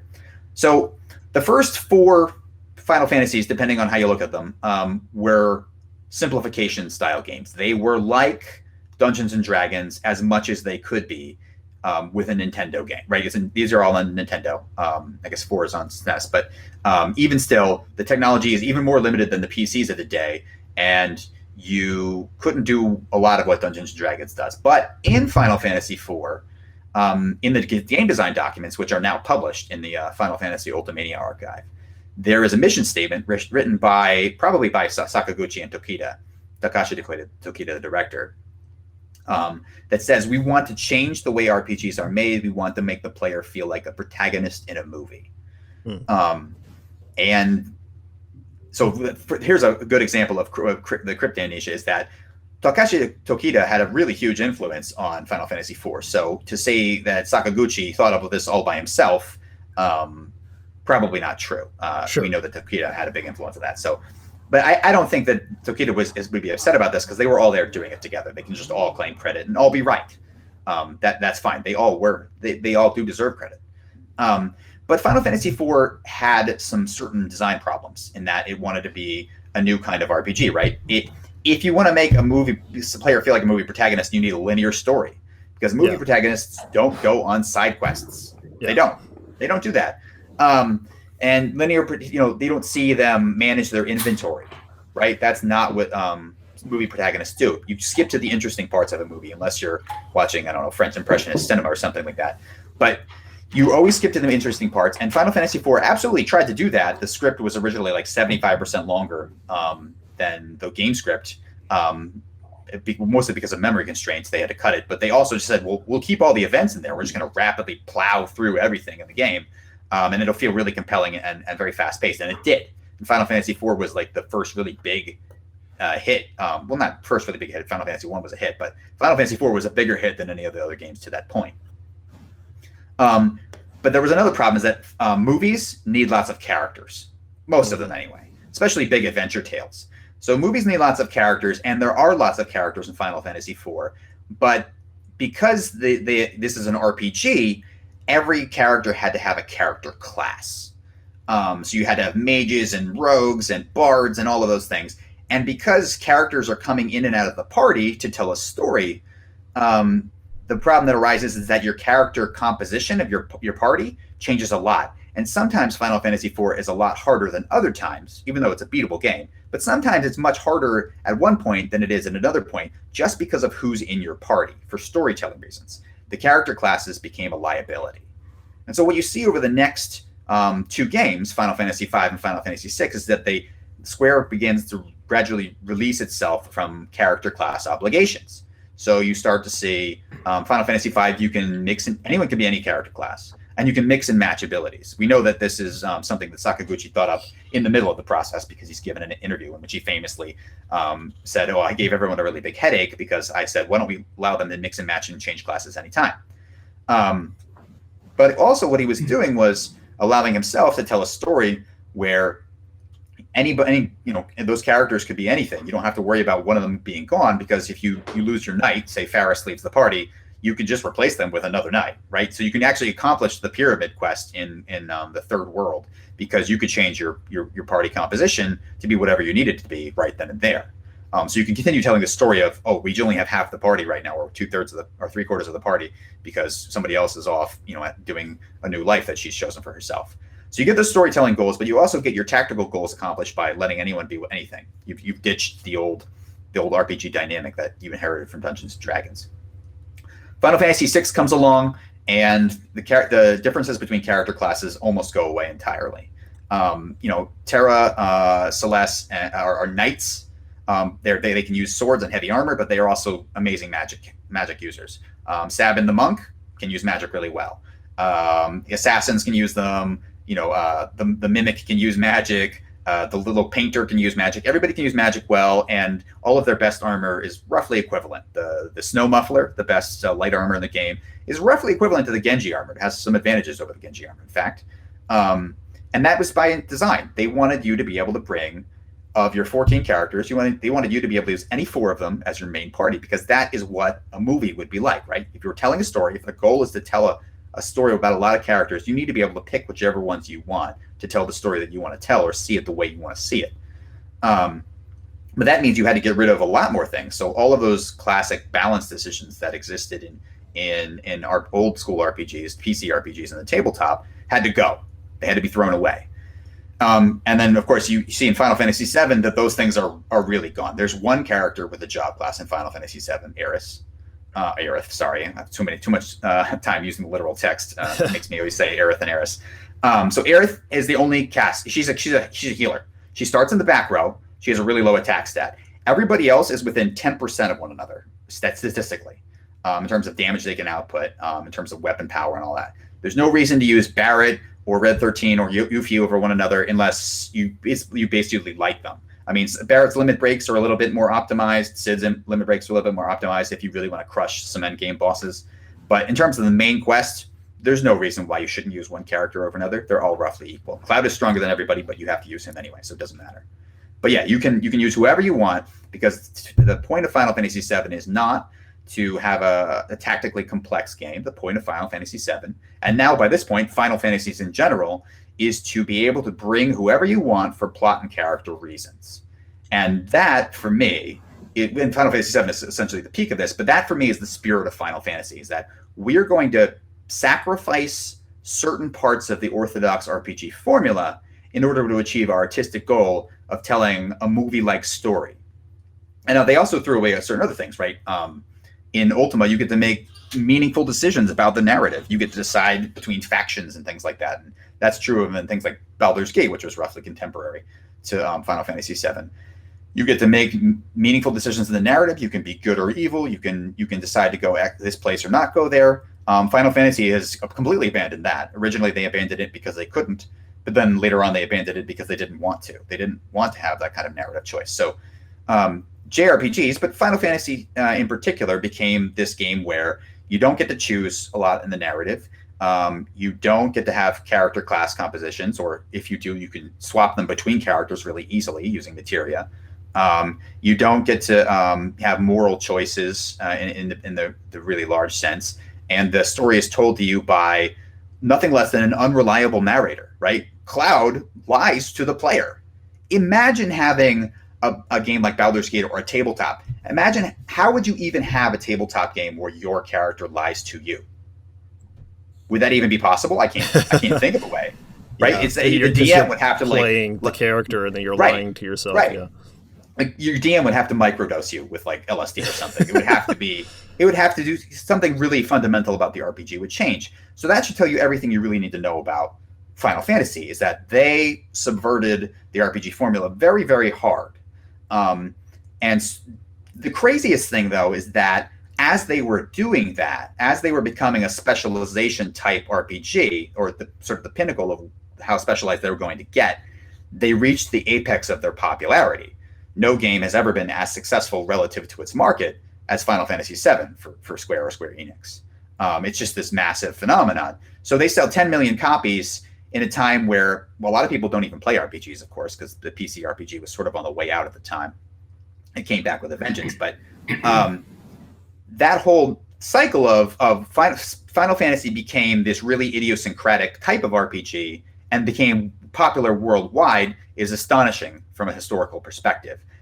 But it does really define why so many people see the ethos of Final Fantasy as being different then from what it is now. Because now we have something, I would say, different. Final Fantasy VII Remake is digressive. It doesn't move as fast.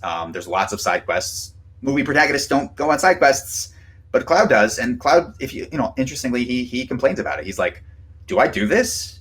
Doom rats? There's finding cats and things like that. They've essentially circled back. They've said, okay, we're going to reincorporate things from the RPG formula as it existed traditionally into Final Fantasy.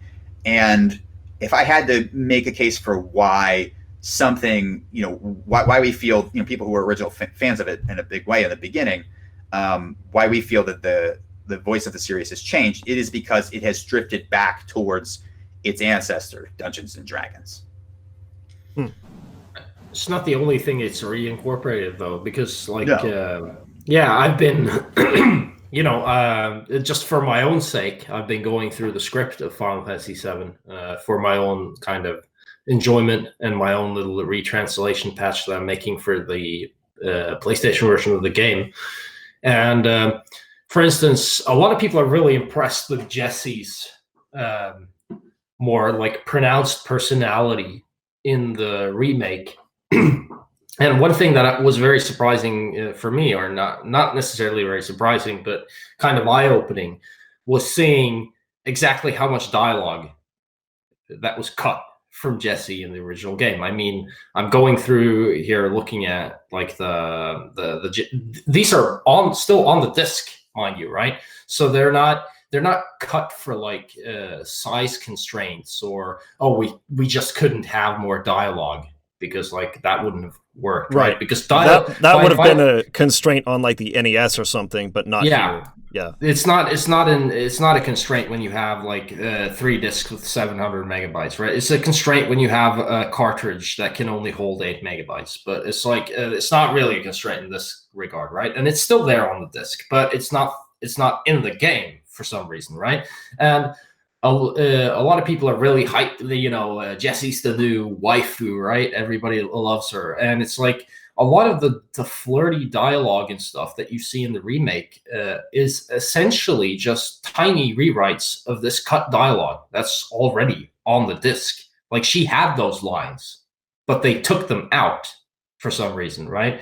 Editorial reasons. I don't know. I can't read minds, so I don't know why they took them out, but they took them out, right? And now they've made the choice to put them back in. So there's a lot of like I don't know. Like, does this reflect? I don't know what that reflects, but yeah, I think It definitely suggests that it's more of an editorial choice than it Yeah. was a limitation issue.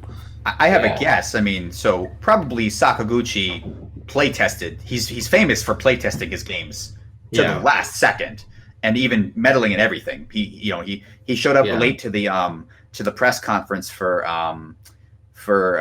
Lost Odyssey because he said he was up late that previous night editing sound effects. He gave that excuse to everybody. Although it is, you begin a Japanese speech with an excuse and an apology. That's culturally different, but. We know that he meddles. It was good. It worked. It was great. And I probably my most educated guess is that he played the game, play tested the game, said this is too slow. He had a stopwatch. He was just looking at his watch, gun. Sorry, this is too slow. We're going to cut some of this dialogue, and they just cut it at the end. But now that he's gone, the person who wrote all that dialogue, Kazushige Nojima, is still there, right? Yeah. So in terms of changing party composition, well, the wizard left, but the bard is still there. And he's got a lot of lines to sing, and he's singing. You brought him on to sing. He does one thing. Kazushige Nojima does one thing, and that's sing. But Sakaguchi is more of the paladin. He has a multi-class role. He's like, I can only do a little of everything. So we're going to cut down on the lines. We're going to cut down on the battles. We're going to cut down on the difficulty, and we're going to have this game that somehow is going to be for everybody. I mean, making a game that reaches everybody is a miracle at the best of times. But he did it. That's a little interesting insight here. You can use the way backwards machine. That's what I think that's what it's called. The website, for, like watching. Yeah. Yeah. What is it called? Fetch. I just lost the word. Way backwards. It's the Wayback Machine, and it's an internet archive. Yeah, archive. It archives. Yeah. That's the word. Archives old stuff on the internet that the Yeah. websites aren't there anymore. That's what it does. That's its purpose. And Sakaguchi used to write a blog in English on his Mistwalker site, right? Where he, it was funny because one of my Discord users sent me the link to that. I had completely, like he said, it brings back memories, right? And I was like, oh, I've totally forgotten about this because it's been so many years. And he had a blog post in English where he posted his initial script for the introductory part of Final Fantasy IX, and in English, where it's like he has his commentaries, he's jotted everything down, and it's all there, right? It's from his old hard drive, everything he wrote for like the introductory part of Final Fantasy IX, and it's pretty insightful. It's pretty like you can look at that and you're just like, okay, yeah, so this is pretty, it's everything. It's literally everything, right? And he has it all on this hard drive. And it's like, he isn't like, I was looking through Moby Games because they keep archives of all, it's a really nice site for following developers because they take credit lists from different games and they cross-reference them. So you can click on different designers and, immediately see all the games they worked on and different roles they worked at and stuff like that. And I was going through that looking for like who's the writer of this game, right? And I don't think I couldn't find like a specific like script writer for Final Fantasy IX. And you had multiple sort of event scene directors and stuff like that. But it's clear that he wrote all like pretty much all of it. They changed some minor details and stuff like that. And then he had like annotations with like, we're gonna have a battle here.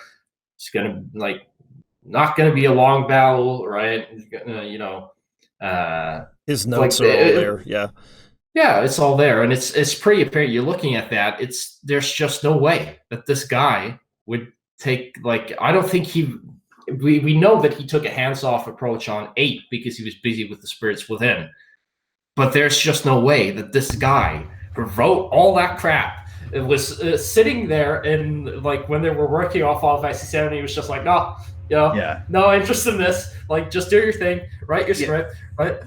When you pick Hironobu Sakaguchi up in your car, he asks you if he can drive.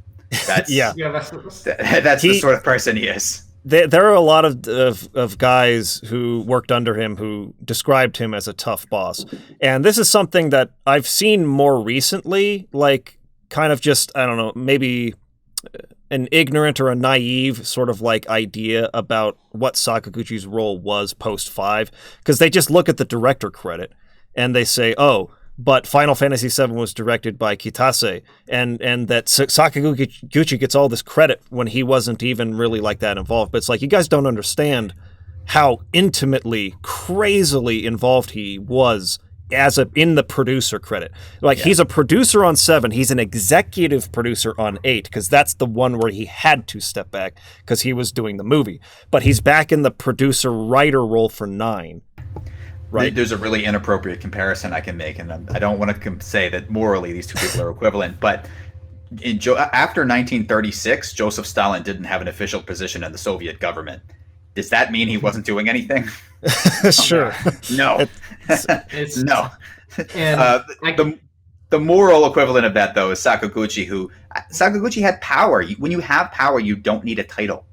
Yeah. When you're the series creator, and when I think it's a testament to how much the executives at Square trusted him that they let him write a movie, which they should never, ever, ever, ever, ever have done without seeing the script first, which I don't think they did, or having someone who's a professional screenwriter come in and audit this thing. But they trusted him. He was just the golden boy at that time, so he didn't need credits when he was the guy. Hian, I thought you were about to step in there, but I thought you were telling me when I had talked about Spirits Within that there was actually some American influence on that, right? I was doing a lot of research on that recently. Apparently, that project was a nightmare, and it was a nightmare for multiple reasons. But one of the biggest reasons is that it was a cross-Japanese American production in Hawaii, and apparently the scriptwriter was actually an American Hollywood screenwriter, but he was, if you look him up, he has not written any particularly good movies. So there's Sakaguchi writing the original script, and then it's him handing it off to like this B-roll Hollywood writer who's then tasked to like do something with that, apparently. And then one of the biggest reasons apparently that everything just went sour is because of the tech problems. Like, almost all the tech that they used for that movie became really useful for later game development, which was great. So it was actually a lot of like sort of underlying sort of good outcomes from that movie, despite its monetary loss in terms of the tech and the experience that they accrued. But at the time, it was just a hellscape of people not being able to communicate between the languages, like between Japanese and English, and working with new software that they had no clue how to use. And there was a huge emphasis on wanting, I might be getting this wrong, there was an emphasis they wanted to use mocap, but then they had a bunch of animators who didn't want to work with mocap data. They didn't like that. They wanted to animate it by hand, and then there was like this huge conflict between the people who wanted mocap and the people who wanted to animate it by hand, and just everything it was just a trash fire on almost every single level, production wise. And Sakaguchi had amazing soft skills for dealing with that in a game development project, right? He was one of the best. People said he was an amazing manager, even if he was very tough. He was very good at organizing a game development project. A movie studio project is not like that, and there is no screenwriter in the world who's going to accept from you the input that you give them that the same way that someone on your event planning staff in a game would. They're not going to accept it uncritically or just make minor alterations or understand your voice. They're just not. There's no way that was going to work. So that was a mistake. Nevertheless, I don't think I'm not trying to impugn Sakaguchi's talents as a storyteller. I just think that he was perfectly suited to the medium he arrived in. It was great. I think RPGs, Xenogears, is a great example. Like Xenogears, I don't think could have existed as an anime or a comic book or a movie or anything, a TV series, because that sense of like those fights when you fight against Graf and things, like he kicks your ass and you feel it. Because you see, you have a systematized way of seeing how powerful he is, and then you gradually scale up to him, so you really feel it. But also just rotating those 3D environments, you see your tiny little sprite in this gigantic, aircraft hangar. that feeling can't really be replicated in a sustainable way in other media, because that's the in a way I movie, feel about Sephiroth. How the way they systematize Sephiroth's power in the right, in the Nibelheim flashback. right? It's brilliant. I don't. Good luck. Wow. I don't. Good luck to Colin is just full of landmines. They can't do that anymore in the remake. They've already shown Sephiroth so much that they'll never be able to recreate that feeling. Good luck to them. I don't want to be the director who inherits that. Maybe that'll be the place where they roll back everything. It's like Sephiroth and Cloud or Zack or whoever are killing Destiny spirits in the past, and that resets everything. I don't know. If I were, I would have an ambient problem or something. But that I think RPGs were perfect for him. We should credit him for that. But and I think he was the exact right guy. And there was a team of people around him: Tokita, Kitase. I think that Hiromichi Tanaka has more of a Ringo Starr reputation, but he has really more of a John Lennon input into these games in terms of organization and things. So I think, especially pacing wise, I think he was a key right hand man to Sakaguchi. So that group of people were able to deliver JRPGs to the world at the perfect time with the perfect game for that. This and Chrono Trigger, I would say, and we should appreciate that for what it was. And to say that things have drifted away from there since then, it's not shocking, but it is it's just like saying that drawing and painting is not as good now as it was during the Impressionist period. It was inevitable that things would change. There's photography, there's movies. Of course, people have moved on, but you can still long for those days. Sure. I think another thing that's missing from a lot of people's appreciation of sort of how all this works on the development side of things is that a lot of people don't have. Well, they wouldn't have, obviously, but I mean, an insight into Japanese corporate structures, right? And in the West, I know, at least as a Norwegian, right? Norway is very egalitarian. Woohoo! So most Norwegian companies aim for a flat corporate structure. That is to say that we don't like to have a really complicated hierarchy, like where you have a bunch of people on the bottom and it goes up like this. But in Japan, it's a pyramid, right? It's always been a pyramid. For the most part, it's still a pyramid. So you have some guy on top, and then you have some people underneath, and then you have a bunch of people underneath that again. And like in the military, it's all about the communication, right? Bottom up or top to bottom, right? And the thing about somebody like Sakaguchi or anyone else working in Japan who are like in an administrative position is that, of course, it's not like Sakaguchi sat there and wrote and designed every Final Fantasy game. And anyone who thinks that are insane. But I don't think there are any people who actually thinks that. So that that's besides the point. But the way that people will say, look at Final Fantasy VI and VII, Kitase, great, right? So Kitase, great. But what they don't see, and this is something that I see every day at work, right, is that I work with some people who are really great. No, I'm not going to throw too much shade here. But usually, like in the beginning stages of any process, right, you have a creative phase where you throw out ideas, right? And that's it's the basic gist of like throwing shit on a door and seeing what sticks, right? And just putting it in a incredibly Norwegian. Yeah, there's a little. You're good. You're good. Yeah, very good. You get the point, right? For every good idea anyone in my team or I or anyone else in my company has, they have 9 really bad ideas. And I mean really bad ideas. It's not the case that you sit there as a creative person and everything that comes out of your mouth is this golden, Buddha wisdom. That's not going to be the case. And ultimately, all those things are filtered through, right? The pyramid. And they work their way upwards to the central theme, to the central team, right? The central design team, and to the guy who's in charge. And he looks over those proposals and he makes a decision.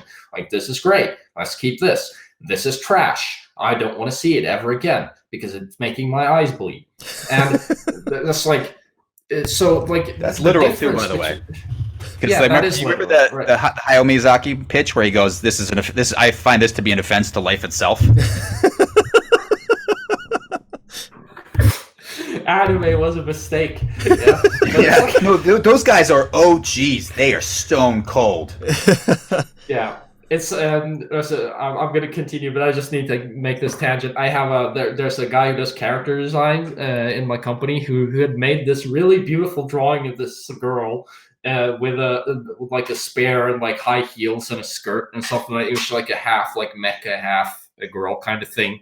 And the director on my company looked at it and was like, you're gonna have to bleep this out. He's like, why the fetch is she wearing a skirt and high heels when she's a combat droid?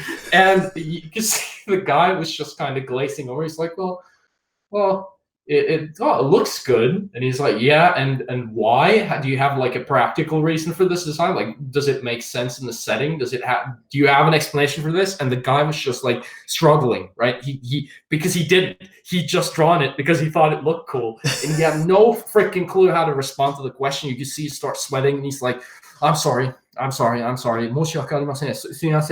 just started excusing himself.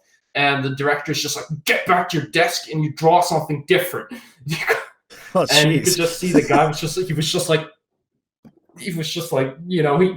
about to go into like a catatonic state, right? He was totally like wrecked for the rest of the day. We had to buy him a beer after the work and shit and talk to him because that was pretty brutal.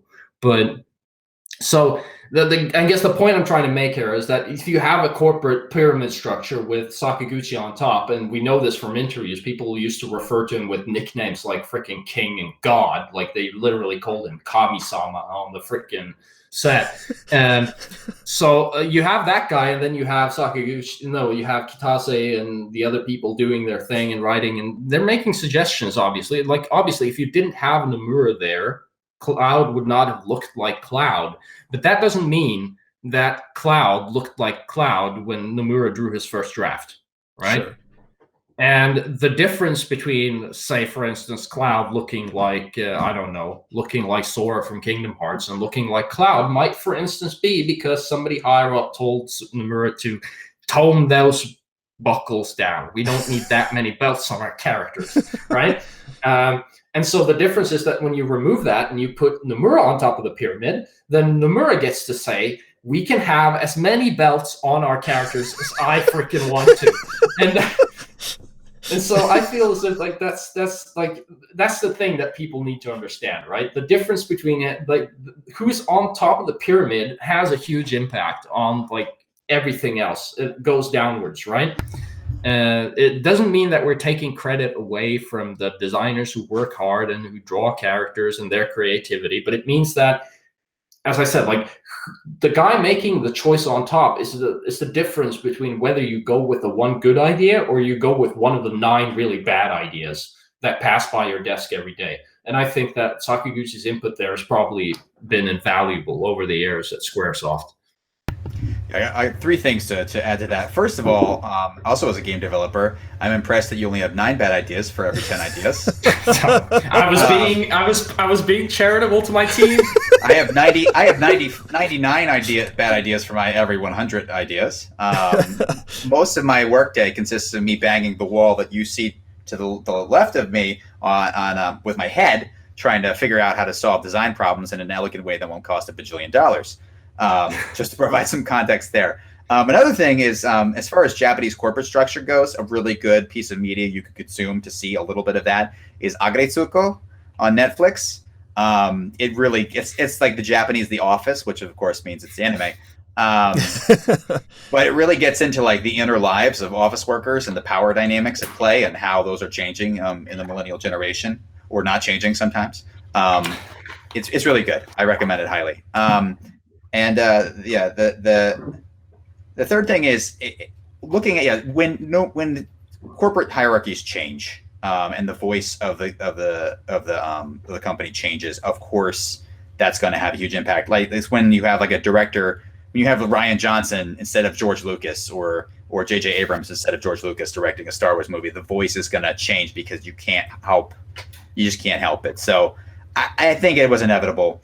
I wish that they had a greater awareness of what the spirit of Final Fantasy was, because I think it's possible to do something well and to do something faithfully in more than one way. Sure. So I think it's possible to make a Final Fantasy game. I think that Chrono Trigger is essentially a Final Fantasy game. Oh, totally. It's like a Final Fantasy Mystic Quest 2, essentially, right?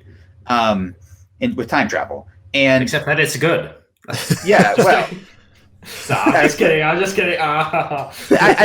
didn't like Final Fantasy Mystic Quest that much either. But that's probably an artifact of when I approached it, which was after having played other games. As an introductory game, like I really like Secret of Mana, but I understand that game has deep flaws in its gameplay, even if the art and music still hold up beautifully. I've always been wanting to ask you what you feel about the hitboxes in Secret of Mana being so. Well, I mean, crazy. I have internalized them. You know, I knew I was doing that before I was reading music, for example. Oh, sure. So I have internalized them so thoroughly that even though the stems are going the wrong way on the page, I can still read them perfectly. Sure. But I understand that is an artifact of my nostalgia. Yeah. But so Chrono Trigger is not that. Chrono Trigger is a brilliant game, but it also was majority written by it's not coming to me. The Dragon Quest director, Yuji Horii. Horii. Sorry. So Horii did the most of the writing on that, and Horii, as we know, is not brief. No. As we have seen, as he has gotten more space on his discs to do things, he has written longer and longer and longer games.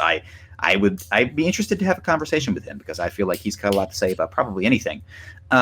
So, you know, to the fact that he was brief on Chrono Trigger says a lot about how good Sakaguchi was at his job and what the scope of that job was, right? Sakaguchi didn't really write that plot. He probably had a little bit of input. It was Kato and Horii.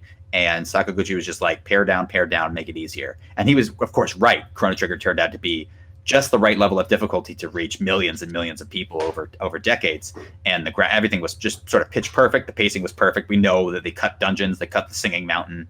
So, you know, Sakaguchi's probably biggest role on Chrono Trigger was just cutting, just like getting the scissors, being and to be able to say that to Yuji Horii's face, right? Like, whoa, who at the time probably had the better career. Yeah. You know, at least in Japan, right? Because how much bigger Dragon Quest is there. Only thing they cared about, because we know until at least probably 2010 that they weren't, or maybe 2008, they were not paying attention to the outside world very much. Xenogears, the director of the president of Squaresoft said to Tetsuya Takahashi, if your game sells 1 million copies, we'll make a sequel. It sold 900,000 in Japan and then another 200,000 in the West, but they didn't make a sequel because gaijin copies are not real copies. So, you know, like, in Japan, you know, Horii was the legend, but Sakaguchi was just this incredibly strong-willed person, I guess. And the evidence certainly suggests it. And the last thing I want to say is that it makes me wonder how Kaori Tanaka, or Soraya Saga, as her pen name goes, like how a personality like that integrated. I mean, obviously she did very well in the company. She's a brilliant artist, but like, how does someone who's so gentle and hates conflict work in a team with full of so many strong wills?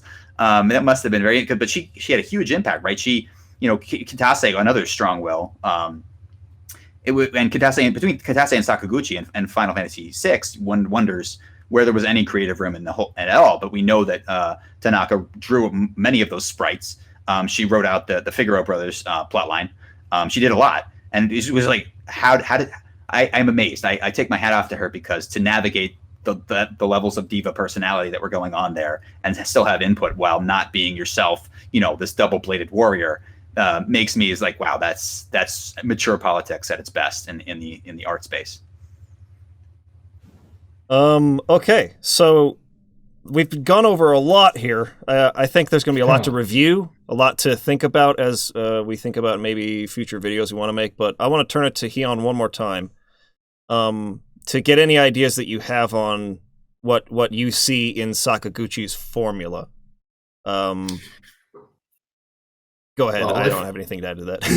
yeah, if we're just talking about his JRPG formula, I think there's like a macro and a micro level to look at it. On a macro level, it's fairly obvious, right? It's command-based combat, a world map, or the overworld, if you want to call it that. It's dungeons and combat that wraps up fairly quickly, and it's a nice combination of adult storytelling and charming sort of childhood fairy tales mixed together in a jolly fashion, right? And that's kind of the thing. That's why I find myself kind of sad, because I feel as if the Sakaguchi formula for what a Final Fantasy game is a formula that there is no replacement for, right? A lot of people will say, right, if you're sort of feel as if you're a disenfranchised old veteran JRPG player and you're sitting here thinking like, why isn't there any game for me to play? People will say, well, go play Dragon Quest, or go play Persona, or go play this or that, right? And the problem is that none of those games are replacements for what the classic Final Fantasy is, right? Persona games are dungeon crawlers set in like a contemporary Japanese setting with a lot of focus on visual novel shenanigans and stuff like that. That's not what I was into with Final Fantasy. They're not a replacement, right? Dragon Quest has all the gameplay trappings of a Final Fantasy game, but like the character progression systems are a lot more traditional, right, than Final Fantasy games are, and the tone is a lot more on the comedic side, I think, in terms of both its presentation and its dialogue writing. They are not a replacement for something like Final Fantasy VI or VII or IX, right? People will say go play Bravely Default, and Bravely Default is probably what the closest you can get to something like a Final Fantasy 5 or a Final Fantasy 3. I think that's basically what they are. They are Final Fantasy 3 and 5 turned into like a formula that just keeps going, but they're not a Final Fantasy 4 or a Final Fantasy 6 or a Final Fantasy 7. The problem is that there is literally no game, no franchise that does exactly what those games does. And I think that 4, 6, 7, 9, those are probably the ones that are the closest to each other within like the Final Fantasy mythos of having like a unified spirit, I would say, of at least classic Final Fantasy post Sakaguchi leaving, right? There's the way that the particular type of storytelling tropes that you see, the tone, the balancing of comedic elements and high dramatic liturgy, the particular type of approach when it comes to character customization systems and the changes and iterations that you see, the structure, the classical structure, the scene maps, the world map, the battle scenes, right? The pacing.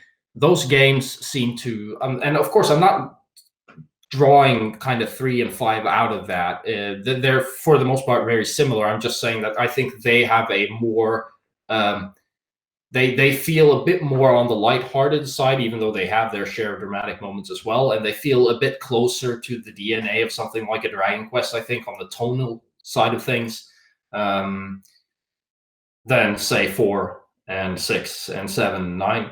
And so, like, the thing that's sad for me, I respect Square Enix's. They own the IP. They can do whatever they want with it. And I'm fine with that. I'm fine with people liking other Final Fantasies or desiring Final Fantasy to go in a different direction or enjoying action combat more. All these things are fine. The reason I'm sitting here sad is because those changes and those new titles have come at the expense of the DNA of the old one, right? I'm sitting here thinking, okay, if you love Final Fantasy 15, that's great. But Final Fantasy 15 could have been simply named, I don't know. What could it could have been named Kingsglaive the Game or something along those. I don't know. Like, whatever. Just give it a name, right? Some freaking spin on whatever. Legend of the Astrals, right? No, it could have been called. Yeah. It could have just been called whatever it was called and be a different game, and then you could have had those Final Fantasies still. But that's not the reality that we live in. We live in the reality where the particular type of Final Fantasy that I think is the most indicative of Sakaguchi's style do not exist anymore because nobody's making them. And all the other people who still make JRPGs make very different kind of JRPGs that I'm not that fond of, right? So it means that I'm kind of sitting here left out in the cold without any real alternative to the type of JRPG that I like the most. With a bunch of people who don't seem to actually be able to appreciate or recognize that, telling me to go play Persona, as if that's an actual like response to that conundrum. It's like, yeah, Persona's a great game, but like, it's like telling a person who's like, I wonder if there's something I can read like Lord of the Rings, and they tell you to go read Narnia, right? It's like, it's... On the surface level, there are connections, but they don't go very deep. Yeah, like, yes and no. Like, close, but no cigar, right? Yeah. And that's kind of, I'm replaying Bravely Default right now, and that's kind of how I feel about that. I really love it. I'm playing and having fun. It reminds me a lot of Final Fantasy V. It reminds me a lot of Final Fantasy III. It's cool. It's fun. But it's a close but no cigar kind of thing, right? I'm sitting here looking at this. If only it had like a bit more of that Final Fantasy VI storytelling, or a bit more of that Final Fantasy VII storytelling, or a bit more of that Final Fantasy IX storytelling. You know, that little extra oomph and dramatic gravitas that gave those games, I don't know, like lasting impact. I'm sitting here, like, I'm laughing along. You know, the dialogue is clever, it's well written, it's polished, right? The characters are amusing. The story's kind of plodding along, right? But there's no Aerith dying, right? There's no opera house scene. There's no Vivi kind of grappling with his existence. There's no Sedaine waking up in that chamber and those kind of scenes.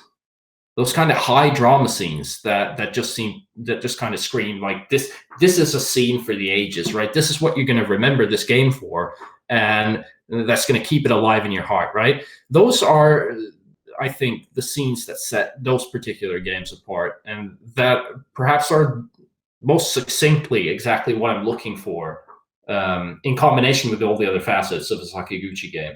And I think he understands this. I think he has an orthodox JRPG formula, and he combines that with a very finely balanced recipe for storytelling that I particularly am drawn to, and I enjoy and I love. And it's difficult to find a game that lines up all of those elements, right? It has the world map. It has the command-based battle system. It has a versatile character development system.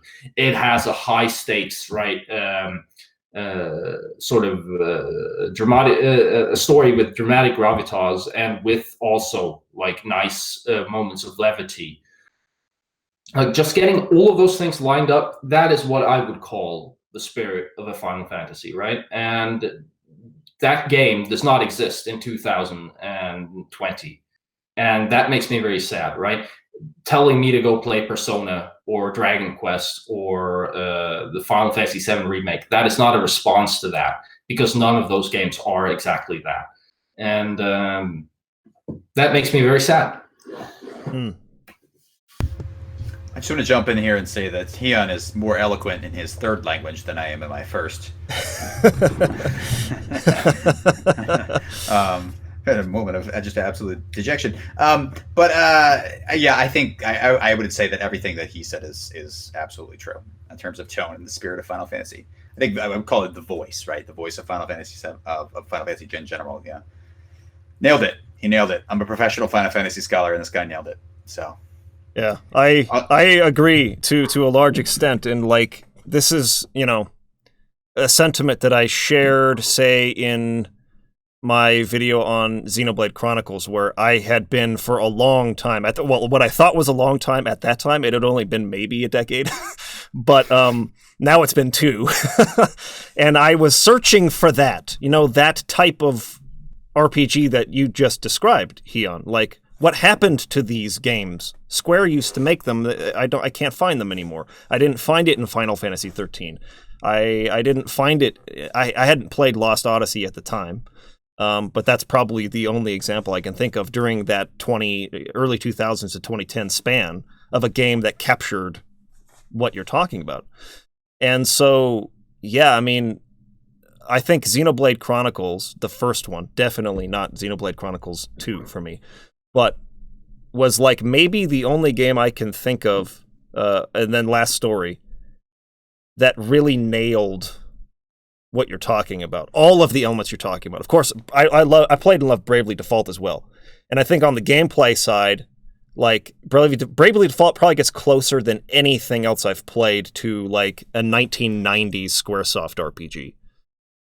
It's just missing that the story side of it, right? That's the one piece it's missing. Otherwise, that could replace Final Fantasy for me now. That would be the new Final Fantasy for me. That's the frustration, right? Because like it's the same thing. I was looking at the Tokyo RPG Factory games, right? And it's like they released I Am Setsuna. I'm like, this too it's close, but like where's the rest of it?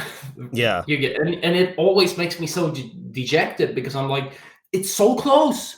You just had to do that little extra thing, and they never do. And it's always, that's what it always feels like. You go play this other JRPG and it's like, yeah, they've got that and that and that. And like they cross out maybe 3 of the things on the checklist. And then the 2 remaining things are never there. And it always leaves like a gap and makes it very hard for me to like, So, all that said, here's the answer, everybody. And this is what I'm ultimately wrapping up to. We have 2 games being made right now by both of the people with me on the panel here who have this priority of recapturing that in the games that they are making. So look forward to Quartet, which is going to be out. When do you think you'll have a demo ready for that? I think the demo, I'm hoping within a month, probably before the end of May. We'll see. Tech, happens. We have maps built. I have a story written. Character animations are a check, so we just need to there's some code that needs to go into it. I'll say this for it, we have called it our Final Fantasy VI. That is the artistic goal. I mean, I wrote a book on Final Fantasy VI so that I could do that. I'm not saying I can't guarantee I'll deliver, but damn, I'm gonna try. That's what you're aiming for. So I will keep everyone here and even on the main channel like updated on that. We've had Tyler on the podcast in the past, guy who does music for the Something Classic games. He's also producing it. Yeah, he's a producer on it. So I'll be in touch with you guys as soon as you have something ready. I will push it for sure on the channel. Do some impressions, talk about it, and of course, everyone look into the Reverse Design series. I'll have links for that in the description as well. Hian, anything that you'd like to say regarding the stuff that you're working on? No, I'm keeping that on the down low. Close to the chest. I have no NDA. I own it. However, if you need English lessons, Hian can give them to you because this is better than mine. Well. Okay. Anyway. Well, guys, thanks for joining me. Appreciate it.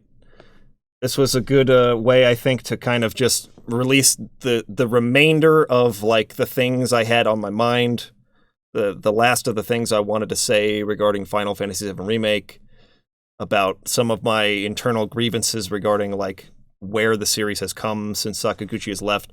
And I'll just leave it off by saying, if those of you out there are into what they're doing now, like, I'm not trying to persuade you not to like it. I'm just trying, because you guys, you probe me, you come to me and you say, please tell me what you think about Final Fantasy VII Remake. So I'm telling you that with honesty, but if you love it, like, good, I'm totally on board with that. Like, awesome. Look forward to cool stuff.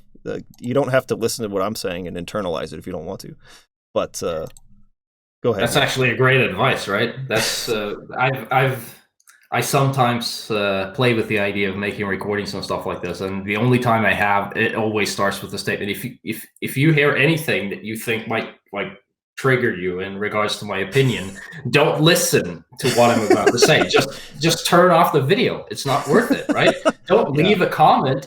don't listen to it. Don't waste your time with it. Like I feel as if you hear somebody open their mouth and they're about to say something that you can just sense on the sixth sense level, that this is gonna make me real pissed off and just ruin my day and make my life miserable, then why bother, right? I don't understand why they're actually then listening through the whole of it and then get real frustrated and type out the comment and then they're like, yeah, that really improved my quality of life. Well, no, it didn't. You just fucked yourself. Quarantine. it's the quarantine. So don't do that. Support Mike. In any case, or don't. If you don't like what I have to say, you're free to go listen to Maximilian Dude or whoever is like a total hype machine for this game, right? Like, go enjoy it. Enjoy it to the fullest extent. I'm not here to take away from that. I'm just here to tell you I'm not into it. And that's it. All right, guys. That's it. We're gonna roll off now. Take it easy. Peace out. Great to talk to you. My Have a good day. Sorry, that's perfect timing. Perfect timing. See you later. Peace out. Ojikan desu.